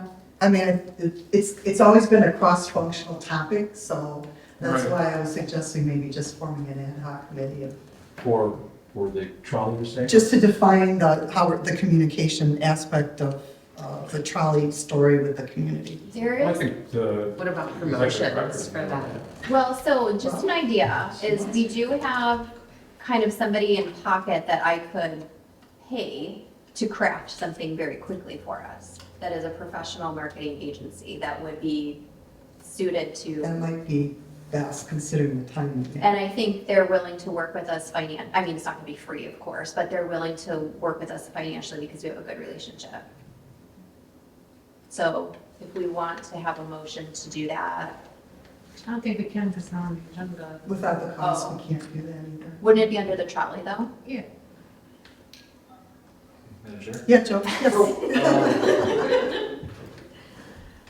The $5,000 for the consultant for the looking forward thing, it seems pricey for a one-day event. I mean, I don't know all's included, but if it's a one-day thing, that seems a lot. I wonder if part of there could be the front load, they could do this part for us for $1,200 and then they do that part for $3,500. Well, it's detailed in here of what she covers and she's. Not knowing any of those, Yeah, that's my. she's oh, specifically stating it's 5,000. I did think it was a little pricey too, because our strategic planning process was less than that by. That was very a more involved. chunk. You can make So, it yeah, I mean, I can certainly reach back out to her and say, the board loved the idea, but didn't love the price. More like 3 and 7. Yeah, There you go. yeah. Personally, on some of these things, I'd rather spend some time on things that are more solid and not crazy about the warm and fuzzy stuff. I know, but I just think we talk about promotion, it's like, you know, over the years, we must have spent $100,000 on promotional stuff. You know, I mean, every year it comes up and it's some warm fuzzy and they're gonna solve everything, and it's just, I'd rather do more grants for businesses downtown, like you were saying, instead of on the warm fuzzy stuff. But this is a tech grant, so I'm sure there's, If there's a way around it, I understand Yeah. if we, you know, I'll take the 5 if it's come to us anyhow, if we're stuck with the warm fuzzy, okay, but if we're not stuck with the warm fuzzy, I don't know. I like something that can be solid. So this, I'm sorry. yeah, go ahead. So Yeah. this may be minor, but like, could we get like an iPad of some sort? So that way when people get on the trolley, we can ask them like, where are you coming from? And how many people are in your party? And, you know, just so we can get a little more data to where it's just a click, click, click, and you're on. So it's super quick. You'd have to have someone on the trolley and stand there. But I mean, no, it could just be like a stand on there, but Yeah. I mean, it would be a problem if it Yeah. went offline of some sort. Well, I mean, that would be the only thing is that I don't think the driver's gonna wanna take responsibility to make Sure. sure that people are not damaging or destroying that, but you know, it's definitely, could we do it? Yeah. Yeah, or even like a QR code where it's ask them. Oh, that's a good idea. Or a donation Yeah. code, yeah. That's something actually a like really good that. idea, Holly. We could Yeah. absolutely very quickly do a QR code and have it on there with a little survey. I mean, that's. And maybe drop a picture of yourself on the trolley. did. Like, Yeah, that's how we were, like, we put the QR code when we were gathering our survey. Oh, okay. Jerry, Yeah, could drive them put to a the donation. GoFundMe. Yeah, yeah, certainly. yeah, drop a picture, like. a- Yeah. That way, you know, everyone takes pictures, so. Okay, we're kind of going off the rails Yeah. here. Okay. I'm sorry. No, that's okay. Okay, moving on. Intern program? Okay, intern program. We were told, the organization that we worked with for the last 2 summers that gave us a grant, which funded approximately half of our costs for the interns for the last 2 summers, has indicated that they would like to prioritize communities that have not been able to have students in the past. That being said, we're looking at approximately $5,000 total, which would be $2,500 more than we had last year in our budget for an intern. Talked with the organization committee, they felt comfortable with me moving forward to source our own intern and fund it through our budget alone. And then if the organization decided to come back later and say, hey, guess what, you get this money, that would be wonderful. But if not, we would just assume that we would pay for it ourselves. Okay. So going back on the tech grant, Mhm. is that something we could use the tech grant for? Because a if good we could question. use for the interns, you know, then we get some benefit out of that, and we don't have to take it out of our existing budget. I could look into that. I don't know if the tech grant is intended to pay for salary, like wages. I think it's But if really you for put it in a different programs. language, you could 1099. possibly- 1099. Hire them as a Yeah, I mean, if they were project-based, we could Yeah, probably exactly, justify there's that. different ways to Yeah. wordsmith it a little That's a bit. Yeah. great idea. That might, Yeah. but I just, like I said, I see these every year, it's a waste of money. The interns or the tech grant? No, the warm fuzzy stuff that comes up all the Oh, time. Rod, come on. We all just want to get along. Get in touch with your software. Get in touch with yourself. Well, it's not warm and fuzzy, it's called waste of money. Oh, goodness gracious. All right. He feels that way because he's not warm and fuzzy. Exactly. It's crusty. All right, gazebo. I'll tell you what, Yeah. you make a contribution, your own money, then I'll believe you. So gazebo, we have in the packet a bid for design services, architectural services, to get prepared to put the project out to bid. It's that. Thank you, that. So I reached out to two individuals that I got information about. Thank you, Joe, for providing those. This was the better of the two quotes. The other quote, she said minimum of 7,000 for just the architectural work. So I would like approval to move forward with contracting their services. And this is part of our ARPA project, our ARPA grant. It is to look at the replacement of damaged wood within the gazebo. There will be two packages that contractors can bid on. One package would be just the replacement of the wood.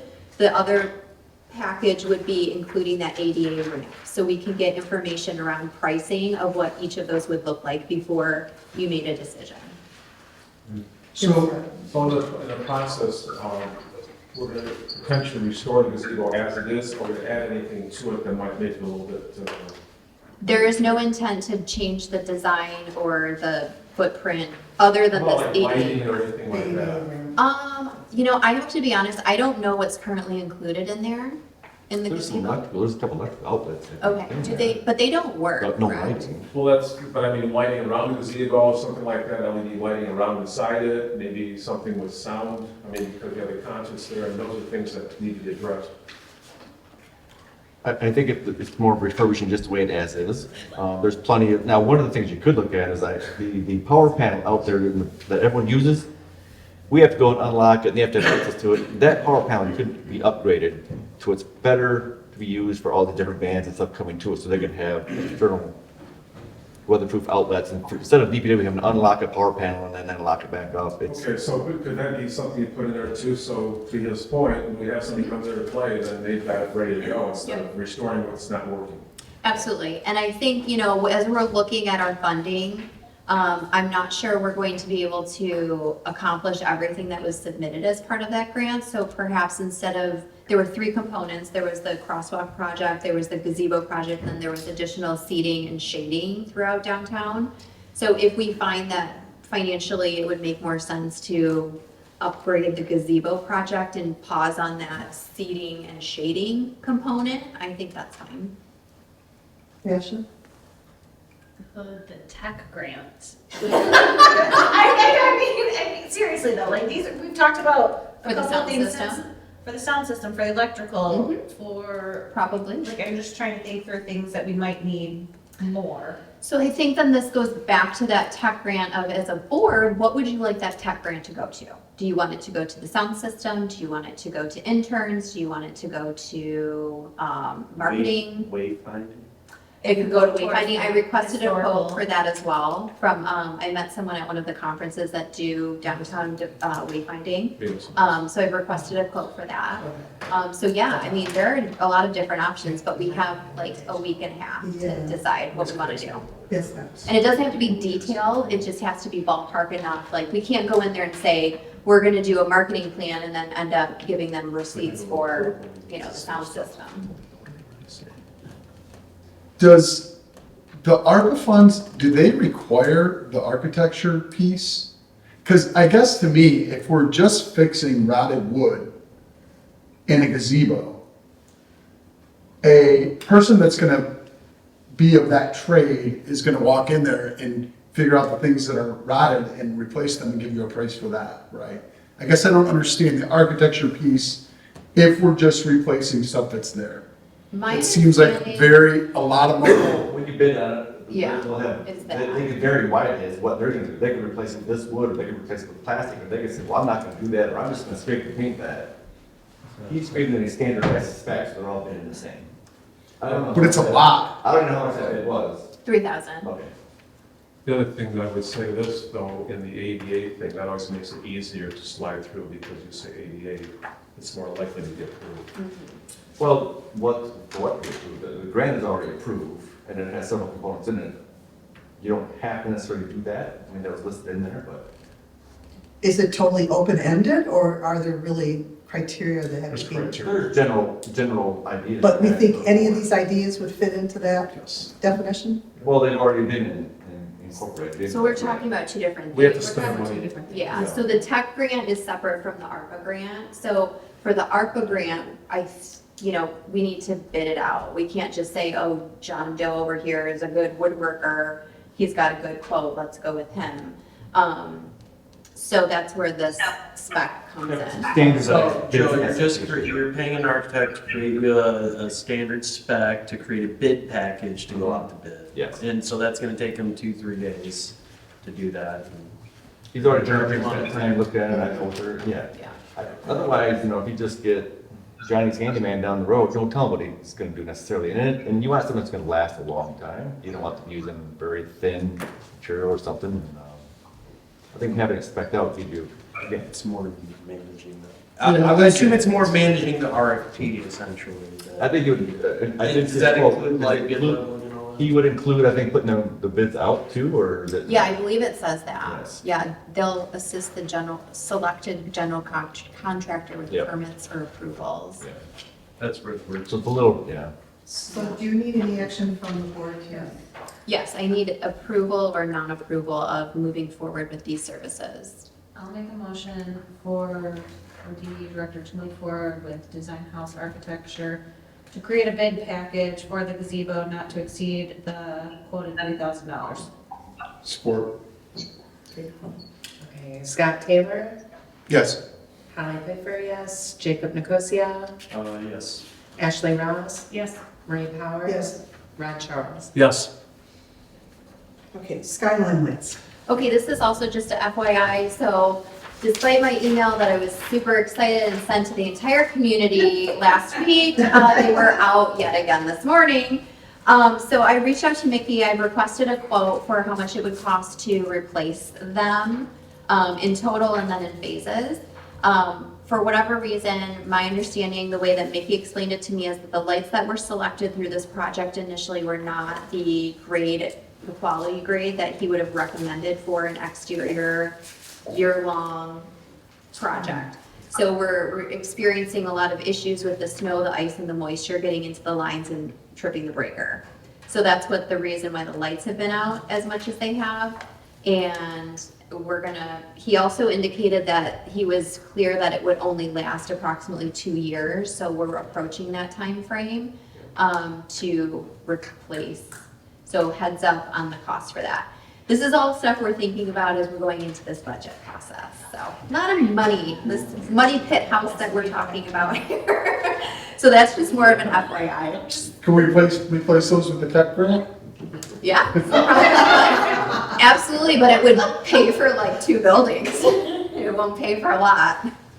I think he mentioned it would be, I think they pay, if I remember correctly, 20 to 25,000 for the initial project. he said it would be approximately double to do the appropriate lighting that we would have more longevity with. So it's pricey.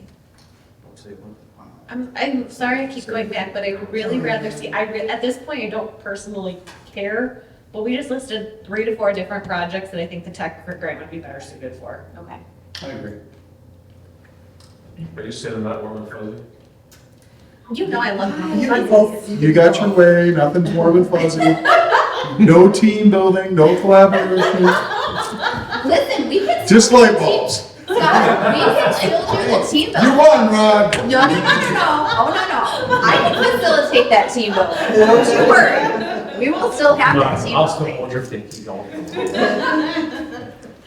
Okay. All right, legal services. Moving on to legal services. It was a question that was brought to my attention multiple times. Do we want to have a DDA-specific legal representative? So historically, my understanding, and Joe, you can help walk me through this because I just don't have the history, but we've always kind of leaned on the village's legal representative if we've had any legal questions or concerns. And there was some question around, should we have someone who maybe is more well, and nothing offense to Bob because I don't know him personally or his skill set, but someone who is focused more on DDA and being an advocate for the DDA.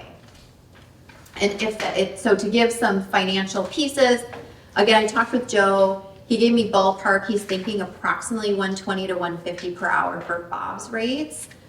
We could utilize somebody within the same firm, which I believe we might still get the same kind of comparable pricing if we were to do that. And then I reached out to 2 other attorneys, and we're looking at one that's 240 per hour, and the other one is anywhere between 250 and 500 per hour. And the way that that's structured is the lower level legal staff would do kind of the research, kind of get all of the materials together, and then if there were a situation where they would need to come on site, then that higher level partner person would be the one to come physically. Is this a person that's on retainer that we use only Correct. when we need them? Correct. Yes. I'd like to take a look at the list of people you contacted, I throw a few names out Sure. there myself from my Absolutely. working with different attorneys over the years. I'm Absolutely. not crazy with the firm that the village uses right now based on like the Wetzel building and things like Okay. that. So, I like Bob, but I just don't know what other DDAs do. Like, do they have their own? They do. Orion uses Bob too. But yeah, that was the ironic, the funniest thing is DDA, Oxford, sorry, Lake Orion DDA uses Bob as their DDA attorney. But that is a separate person from their village attorney. So best practice from a DDA standpoint is to have your own specific attorney that is your DDA advocate. That can then work with the village or municipality Exactly. attorney should there be any impasse. Does Kelsey want a side hustle? Joe, up until this Kelsey point, on the side hustle. what have we been doing? You want to do about? Yeah, and up until the last year or two, I don't think he's ever billed for anything specific. He gave us 2 things and we wouldn't even charge the DDA. When it came for doing the ordinance and stuff for the TIF renewal, stuff like that, he did put in some a lot of hours for that, and that I asked him to spell that out because that was a process. And then there was a couple, at least one frivolous lawsuit last year that, we kept in-house and had Bob handle on behalf of the DDA, and it was, maybe $1,000 spent there, and he billed that out separately too. But I think, to my recollection, those are probably the only 2 things he's ever billed for, even though he's done little things here and there. Rather ever been a great demand to begin with. So that's why over the years, he would just kind of do things here and there. And even though a couple years ago, I asked him to parcel a couple things out, he never did. He's like, I just kind of rolled down, but those 2 examples I can speak of, the TIF project, because he spent a lot of time redoing that ordinance and then in the background, putting that together. And then the one lawsuit that I believe was handled. Well, thank you. So you need a motion. He's not offended though if you want to get your own. Because again, he wears that other hat down in Orion. He understands. Yeah. He puts on his DDA hat down there when he's not the municipality attorney. What do you recommend? Well, I think, I personally would recommend, I always like to I would recommend us having our own. I don't think I need to walk out today with a person, but I would like to know from a board standpoint, are you in favor of having a DDA-specific attorney, or would you like to continue to utilize the village attorney? Because we can continue, I'll continue to get recommendations.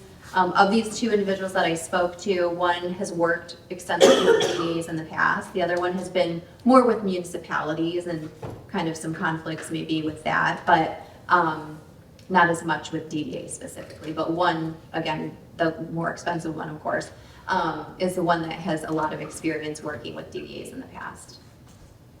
I think it's important to have them on retainer. I mean, if, It doesn't cost us anything if we don't use them, until we use them. Rather protect ourselves ahead of time. Absolutely. Yeah, wait until we. and then somebody knows us and knows our situation, right. and, yeah. And that's kind of what I'm thinking is I think the lesson learned from last year was, scrambling. And we're really, again, 2025, we're trying to not be in that position. Kind of get our ducks in a row should we ever encounter a scenario where we need legal representation. And not saying that, again, I don't know Bob, I don't know his services or his level of skill, but, not just running to the first attorney because we're scrambling. I agree. Great. Okay. So maybe a motion of moving forward with getting further. Make a motion quotes. for Kimberly to investigate and come back with a list of attorneys that she would recommend for a DDA. What would the term, attorney? Yeah. Perfect. Second. Okay. All in favor? I think we need to do it this way. All in favor? Aye. Opposed? Thank you. Okay, sure. Okay, Lighted structure assistance. we're gonna have Joe step up. He brought to my attention the potential of having some of our funding through our budget to help support development that needs to tear down lighted structure. Yep, I was supposed to have been around town for any length of time. You've been by Hampton Block on Eastbury, I think it's 60 Eastbury. For many years, when I first came here in 2017, working with the previous owner who has since passed, and then the daughter of the owner, trying to get that thing off ground zero, get something done with it. It was for sale for many, many years. It's since been sold, and the people that own it now, they did some cleaning up of it last year, removing some of the junk stuff out of there, strip it up. They'd like to demolish it, and if I asked them, I said, well, what do you think it costs to demolish this building? If it's about $60,000. By the time you demolish it, you remove the foundations and it clears the property. So it's a pretty sizable chunk. The DDA statute allows you guys to remove blighted structures in the district. You guys have never had a grant program per se for that because there hasn't been any blighted structures removed that I know of. But it's a possible way to help them, give them a little seed money to help reward them for helping you clean up the district. I think it aligns well with the DDA statute and the DDA goals of making the DDA district cleaner and nicer. And then that will promote them to help them get forward, moving into a development plan. It's zoned multifamily. There's a couple parcels involved with it. It's in our master plan. They call it the Near East Side Development Plan. So hopefully you guys can find it in your thought process to do that. It's a warm, give yourself a warm, fuzzy feeling. Spur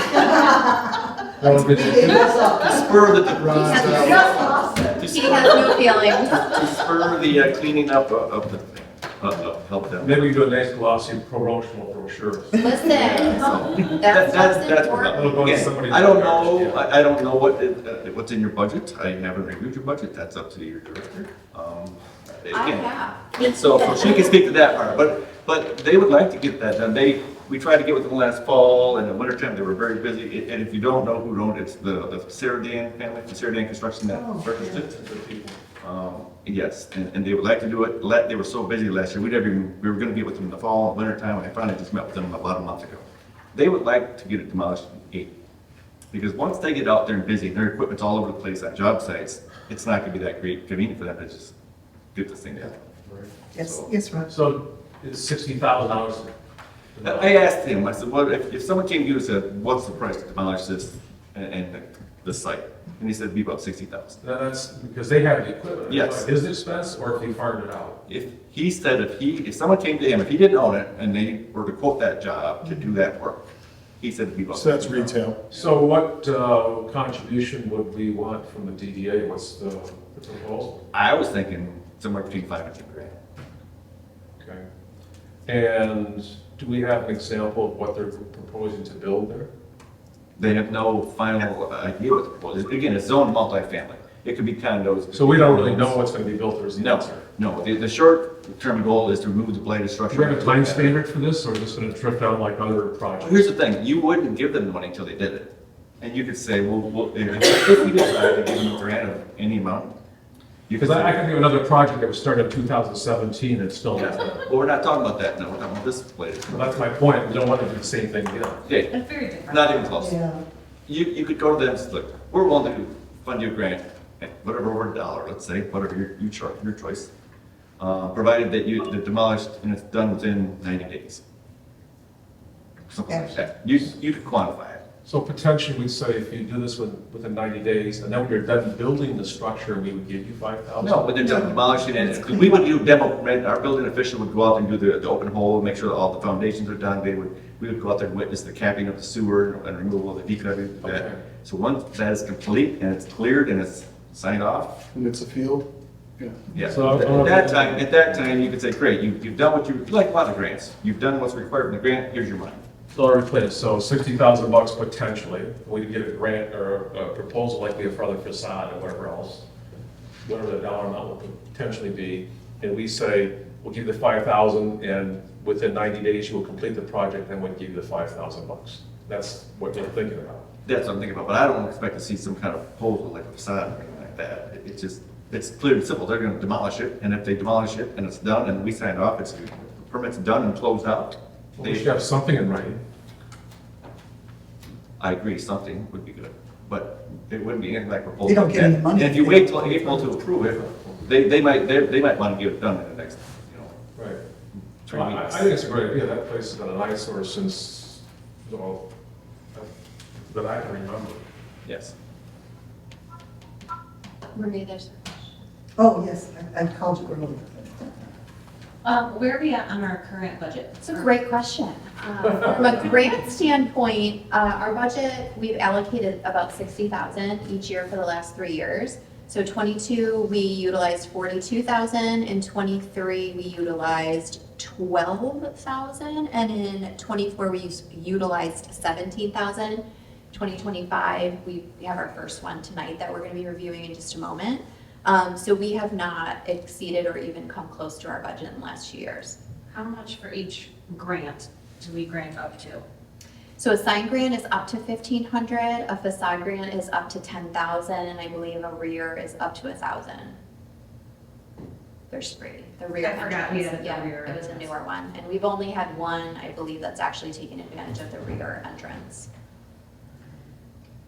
So, Does it have to fall in those categories? No, we would create I think we Okay, would create a alright. new, Yeah, right. And it was still budgeted for 60 this year? I believe so. Yes, Brian? so what we're saying is we would potentially get something in writing about this, so it's my concern, that says. We would do put this. probably an application together, it would be much simpler, we could do a one-pager, kind of with the Sure. details that we discussed, and just have them sign it, talking about the reimbursement piece of it once they're Put a time completed. standard on there, what's expected roughly, Yeah. and it has to be inspected to make sure it's done right, Yeah. that kind of stuff like that. Absolutely. Well, we'll have to do that just for the permits anyway. It'll have to all be legit. Well, at least we see what we're getting. Yeah, I think adding a blight removal grant is a great idea. What we're getting. I think, Can we use a tech grant for it? But I think for this particular instance, it's a little bit different than what we would expect in the future. I would like to continue to keep the blight removal grant program just in the future. Normally, I would still say we would require 3 quotes. This is just different because of the owners. So I think we should put in an option for them to explain a single source to us. Okay. We are doing this because we are the company. I think that is very straightforward. and gives us an opportunity to explain why we didn't expect rebids, but then also opens it up as we go into some potential other demo that's coming up, that we can then support that as well. Okay. But I think in a normal circumstance, we would always ask for 3 bids or a single source justification. Okay. So I will make a motion for the Village of Oxford DDA to open up a blight grant program for grants up to $7,500 for each project, following similar structures as our other grants. I'll second. Mrs. roll call. Yeah. Ron Charles, Yes. Marie Powers. Yes. Ashley Ross, Yes. Jacob Nicosia, Yes. Holly Piper, Scott Taylor. Yes. Really quickly, do we need to, so we would need something from them to approve before the board would approve them? Or are you looking for them to make the approval tonight? Yeah, Bob Davis It's can do it. it's your show, you know how you want. You could tonight just say, look, if they're willing to demo that building, we know it's gonna cost X, we can approve a grant tonight. What do they do? If they provide a permit that's been closed out by the Village of Oxford, and that place is gone, within 90 days, we will grant them X dollars. You could do that tonight. You don't have a lot of details, but again, the detail is, it's not like a building facade where you have building permits and maybe wiring and things like that. And you're giving them up to 10 grand for a building. And then you have contractors, hiring contractors out. So, My thought on that would be, I mean, I agree with what you're saying, we don't have it like the 3 bid thing, but I do have something specific, because we don't want to get caught like was with the existing project that we're still seeing sitting there. You know, something that defines some of the parameters, and as Scott said, there's gonna be permits already, and approvals already in place. So seeing those at a timeline, just some common sense, easy things to accomplish, I think that makes sense. Are you comfortable with the 90 days, as Joe suggested, like have it completed within 90 days? And we're talking April, so that would be done this summer, I think that'd be fine. Okay. And are we comfortable with 5,000, 75, so 7,500? we said up to It's 75. up to, so, So it could be 5 grand is what we're talking about, right? Or whatever. So I think that would be the second motion for this piece, would be what you want to give Well, them. can we make a motion until we come up with those specificities? Because we don't know what we're really talking about yet. Or, But I think I we don't think it do. matters. You Have know, they, we- have we they know communicated with us at all? it's gonna be With the 60,000 of their DDA, yes, costs. no. she could make a meeting with Yeah. them, she had conflict, so I Yeah. can. But they have not reached out specifically to me. Because I think we're gonna we need at least an email saying, this is what we're doing, this is what it's gonna cost us. And I Now that think they know he that you guys are at least open to the idea, we can share that with them. We can have a get new the- grant program. And we Yeah, can, we're gotcha. we can share that with them, have a little something in writing, bring it back to your April meeting, and so they know that, okay, you didn't say It's in not motion, interested, yeah. then they just start on their merry way. Yeah. You're interested, you got some parameters online, and we can get with them, and say, great, here's what we're thinking, bring us something. Bring it to I next I agree with what you're saying. They want to know that we are, you know, what to Yeah. move forward, so. We didn't say no, Right. and we kind of said yes. Yeah, No, I think it's good to get that thing cleaned up. Absolutely. To me, I like the idea of up to 10 grand, but, because some of the build projects are, it's a lot, versus someone doing a grant or something. But again, you gotta say it that earn, nobody's gonna. You nobody's said gonna- between 5 and 10. So it's different, it's a difference. Nobody's gonna say, keep your check. well, how many do we anticipate on having, how many more do we anticipate on having in the next year or two? Light ones, Yeah, I can't think of any. maybe one. Well, I'm sorry, yes, there is one, yes. Matter of fact, I can talk my comments later about that. Yeah. okay. Oh, there. I know one other potential. Oh, For potentially. facade grants where we grant up to 10,000, what's the typical project cost of that? I'm looking for the ratio between I'll what have we to, award them and what. if you hold on just a moment, I can tell you. I think it's like, you're not, gonna if it's 12 grand, you're not giving them 10. That's why I'm I asking. think it's- If the job is 60,000 and the facade grant is, or facade cost is 60,000, then 10 and 10 seems to make sense. So are we saying up to a Same certain ratio. percentage of the project? Is that- Well, I don't want to get that fussy about it, I'm just trying to Yeah. understand, you know, where we are getting 10,000, what's a typical project cost I that we're think a few years ago. contributing to? What do you say? I don't know, what did you say, Pete? They've done that collision when they were moving in their truck, facade grant, it was like $26,000. Yeah. Okay. They offered like 2,500. Yeah, but I think Okay. she's asking if for the So we 10,000 max, how much are they He actually thought, why can't I spending? get 10? That was 26. Right, but I think she's asking historically in our program. For facades. Yeah. So I'm looking here. No, that's a sign. Yeah, we're talking about facade. No, I know, but she's asking average what people are actually spending, not what the max is. Depending on the project, the biggest one we had in a long time was the dress shop. Yeah, and they spent the full 10, it looks like. We have another one that was 7,500. We have a 7,500 lower in the 2000s. I mean, North Rhino they're Rock. not 2,000, 5,000, 3,000. So Okay, we I don't only wanna had spend- one. I don't want to spend Yeah. time. Yeah, I was just that's trying it.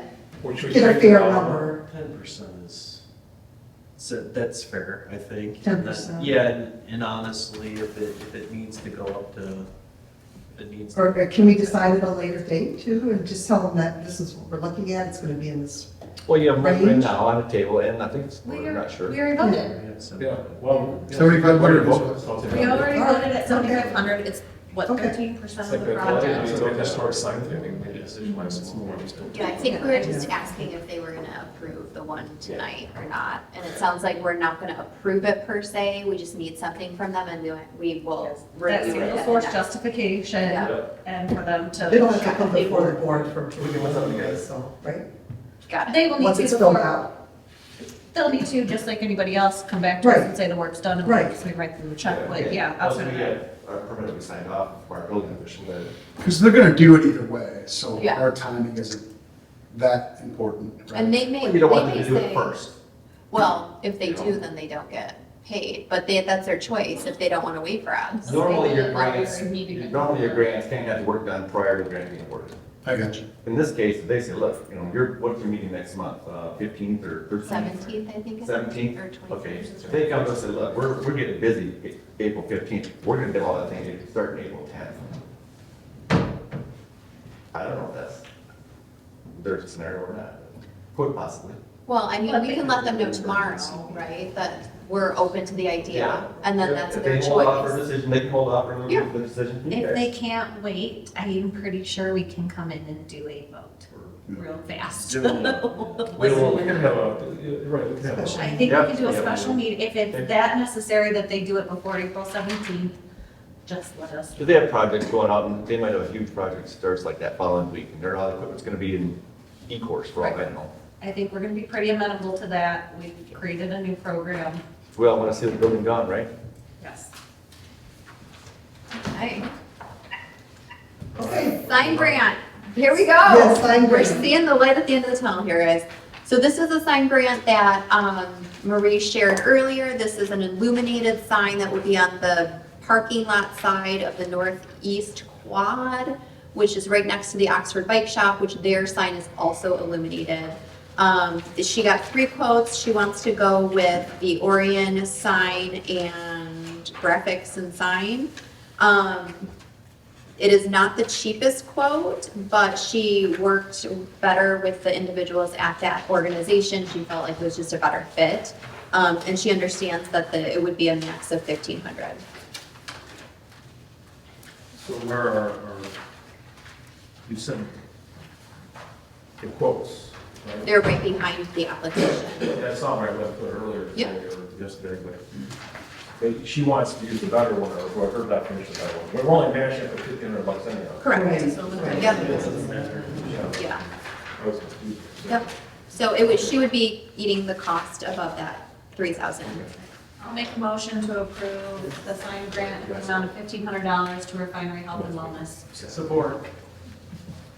Yay, thank you. okay, roll call please. Okay, Ron Charles? Yes. Maureen Howard? Yes. Ashley Rouse? Yes. Jacob Nicosia? Yes. Helen Thayer, yes. Scott Taylor? Yes. Okay. Okay. Yes. Yes, strategy discussion. Really quick, this was one of the pieces that Joe had shared with, oh, we'll get to that in a minute, the tree. Do we want to talk about this? Yeah, no, I didn't say that you did, I didn't know how you were gonna do that. Okay, I didn't. I apologize. Can we back I up? didn't do that in my report, and you don't have to act on it. Okay, just a heads up, this is another piece of the downtown, kind of upkeep, so to speak. There was a car traffic accident that took out a tree. And so this is a quote for how much it would cost to replace the tree, or the alternative is just to brick paver that space and not have a tree in that location. It's in So, front of 53 South, which used to be, is it Choice Therapeutic? it's Choice Therapeutic now. There's 2 trees along there between Stanton, or Dennison and Mechanic. And somebody in the vehicle removed one of them. Wouldn't their Insurance. insurance? We don't know who it is. We don't even, oh, Normally, yes. it was under the cover of darkness. There's no cameras. No police report, no nothing, the tree was sheared off, it's gone. There wasn't a surround around it or anything.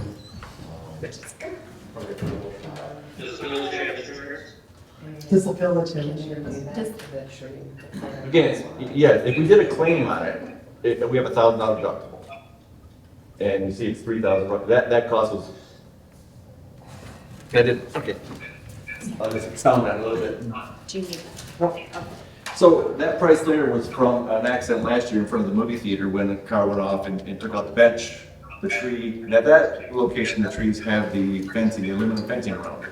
All in, that claim was $15,000. We had a vehicle that was stuck on it. I think the lady had a Seizures. something like that. It was a medical situation. So in that case, we're not out our deductible.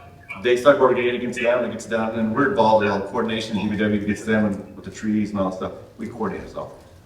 This one is one of the ones that every so often no one knows what happened and there it is.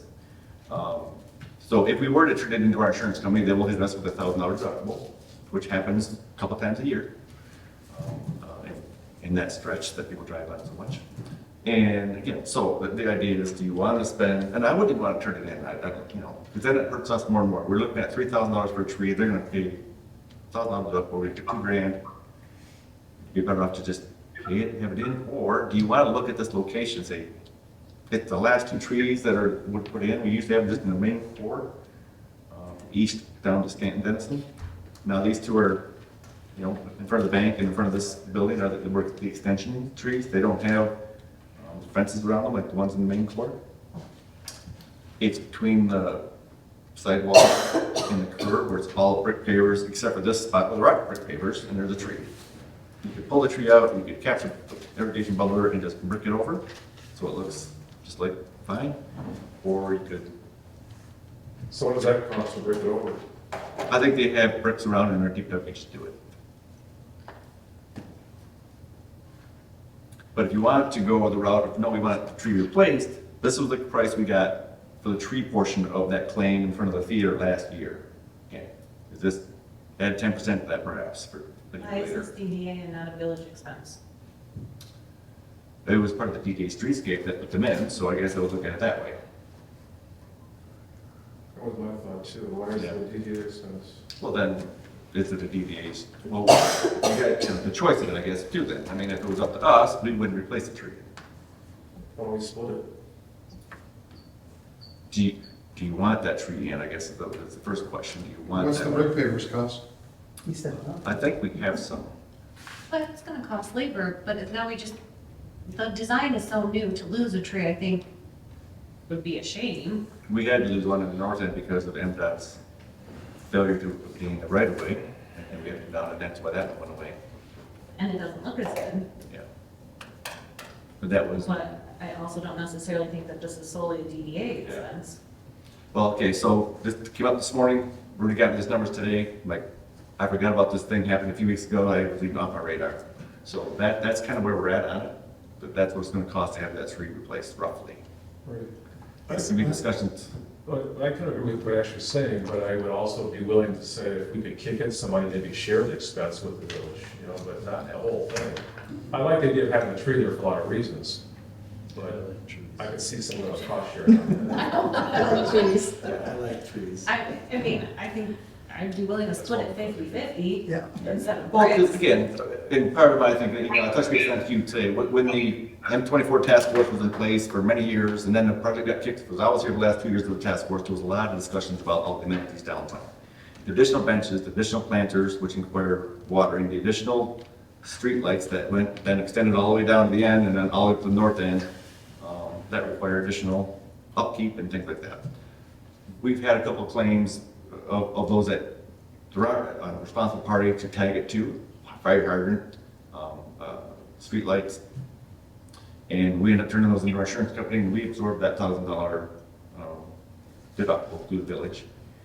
But for something like this, that was a part of a DDA streetscape project, I think it's their amenities that they wanted to put in. It seems like there should be some responsibility to have them replaced when we don't have a responsible party to charge it to. Can it be a discussion on that split? I suppose so. If it was just up to us, we may just not do it. I think the village has 2 people that also like trees. I'm sure you do. So, we don't need a decision tonight, this just came up this morning. So, that's kind of the skinny of it. You can look at it, but, I'm a big fan of trees. but trees not right spot too. You know, there's only a pretty narrow right away there. This one doesn't have the decorative fencing around it. So you make a motion No, to I think do it needs to anything? be continued, right? We don't need a decision today. We don't need this, Yeah. right? I mean, again, I'm, What do you, like our friends are like the trees too, by the way, so, I think we want a tree. Do we all, I mean, but I don't think Yeah, we can like- determine the whole So- cost. Yeah.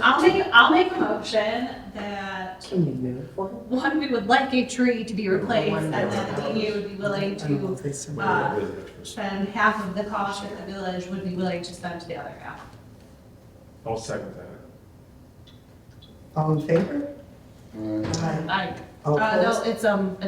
Oh, it's financial, okay, yeah. Okay, Ron Charles? Yes. Marie Powers? Yes. Ashley Ross? Yes. Jacob Nicosia? Yes. Holly Piper, yes. Scott Taylor? Yes. Thank you. Okay, and then the last one. We are 9K. Yay. Okay, so this should be, I'm hoping, very quick here. I have these here for you. This is just a reminder of the strategic plan that we all agreed to back in the fall. The only question that I have for you tonight is, we've talked about, I think at the last session, I kind of walked through the priorities that I'm thinking about, and just as a reminder, it's the organizational sustainability, which is really looking at our organizational structure, training, development, things like data, analytics, having event reports. It's looking at creating champions for different events, for different initiatives, looking at structuring our volunteer program differently than we have in the past, and looking at our events to see what makes sense. We've already paired some out, and we're looking as to whether we're going to continue to pair them into 2026. We also have infrastructure projects, which are the crosswalks, the gazebo, and then we have business development initiatives, so training, networking for our business owners, pairing business owners to synergize their offerings for people and attract people downtown, and then integrating history and home into the community culture. So we have the new ad hoc. Before we close this chapter out, while it's a living process, moving forward, is there anything from this strategic plan that you see that you feel needs to be included in 2025? I would love the discussion. I do feel like this is a big learning year for a lot of us. We have new board members, we have a new staff member, I'm new in my role. I think this to me is really looking at our processes, our procedures, really trying to elevate what we have been doing and move it to the next level. So I'm not inclined to add a lot, especially big pieces. I think we need to really get that foundation set and ready to go. And I think 2026, then we can start to really kick that off. But the reason that I bring that up is because, again, this is something that we're going to be working on, we're going to be looking at, these are like marching orders, right? So we want to make sure that we're all in alignment. I need to understand from your perspective if I'm on the same page with what you want to see in 2026.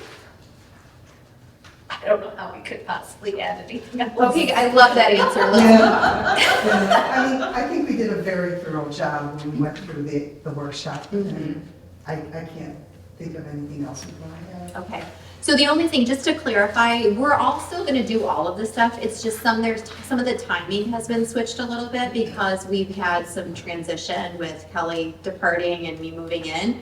We're taking a bigger focus on that organizational sustainability, training development, processes and procedures now, where I think we were looking maybe later this year into next year to do that. So we're just looking at different timing. It's not to say that we're not gonna do everything on this list, but again, we're gonna review this periodically and make decisions on whether does this still make sense? Is this still what we wanna do 6 months from now, a year from now? My only recommendation would be that we have a standard time to review these Okay. things. Like, I don't think it matters the time frame that we have necessarily on here, but I think it's more important that we review, like you just said, 6 months, year, Okay. on You a think regular twice a year? basis to make sure that this still fits. I do strategic plan review once a year, Okay. and then, but I would say I would do a 3 to 5 year plan, and then in 3 to 5 years, we go back and do the whole process Yeah, over again, okay, I think that's But great. like annual check-on. Okay, check-in. I think that's perfect. Okay, that's it? That's all I got. Thank Okay. you. Items moved from consent agenda, but I don't believe we had any. Very brief board member comments. Ashley? Sure. I just had a handout. Oh, okay. Oh, no. Brief. So, again, well, it brought up about the blighted construction stuff. I did receive a call about a week or so ago from a gentleman who's apparently contracted perhaps to do the demolition of the old party shop. What is that, 18 south, 20 south, whatever that is, I don't know, somewhere in there. And I told him, I said, look, we're gonna need a plan, a solid plan from you. And he's been in the building, he's looked inside, and he's not been in it. I said, he needs to get in that basement. We have concerns about the neighboring buildings. The front and back walls, I'm not as worried about the basement, but the shared walls, of course, we are. We're gonna need a plan from him. He needs to get with a designer or architect and an ordinance, structural engineer type folks. Give us a plan. Our building official will review that plan.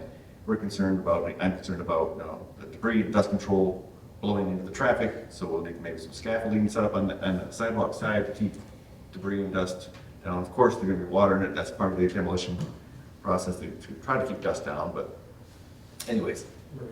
Last time I talked to someone a year or so ago about that, I never heard from them again.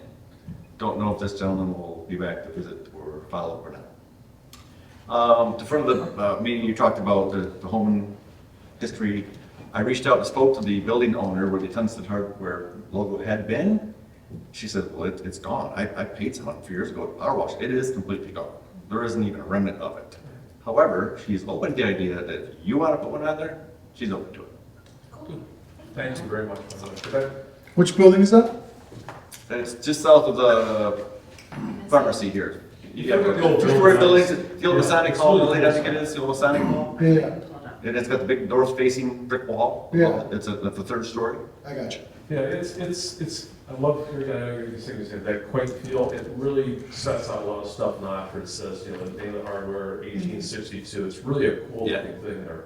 When I first moved here, or re-moved here, I remember seeing it, and it just was really, it was easy to read, so it's unfortunate she did it, but I think we can do that and make a big, powerful statement. Facing north, Big it's island last here long. in the summer. He's actually here this week. There we go. Not, he wouldn't do it this week, obviously, but we could This talk is to a him about. four-story. What did you say? I'm sorry. Mr. Nick Hotman, the one that painted all the other. Oh, the mural. We did just find another person too, just for consistency's sake, so we have somebody available all the time, because he lives in Colorado or someplace. Idaho. Yep, but I thought, if I remember correctly, I think we went through this process, at least from what I was told, we went through this process before, and there were no other artists that were identified. Did we? I don't We have know. not gone through it. We did I not. think we did. Oh, okay. Mainstream boutique is something different than theirs. Oh, There it is. We just have not gone through the process. Oh, gotcha, Oh, that's okay. cool, isn't it? My It mistake. looks very cool. I feel like you could almost make a sign and put it up. Well, if we paint it with. But a mural Yeah, is we- going we to have to see allow mural. for ordinances. Right. Thank you. But you can't technically put a business name in your mural. Right, Right. and you're not. This supposed is to have not a broad- business. It's not an active business. Oh. This is, Do you want to have the mural of the old business? Is that what you're saying? Yes, Okay. Yeah. we have a list of things I'll bring at the next meeting of Okay. projects we've discussed that would be Cool. fitting in that whole arena of home and history without stepping on people's toes, by the way, we can always work around that. Gotcha. No comment. No comment, okay. Jacob? Happy St. Patty's Day. Yeah, that's right, it is. Happy St. Patty's Day, happy spring break. I'm going to Mexico Saturday, so Fun. Take me with you. with 76 other Lake Orion families of seniors, Oh, so. man. That'll be so fun. Have fun. Yeah. Let me know the next one. Yeah, happy St. Patty's Day. I'll keep it at that. I'll say I will get hold of our friends in Oregon about the rally and get a letter to you as soon as I can. Thank you. Holly? Yeah, no, happy St. Pat's. Yay. All right. Let's go home. It's possible. That was a long one. I don't know how to-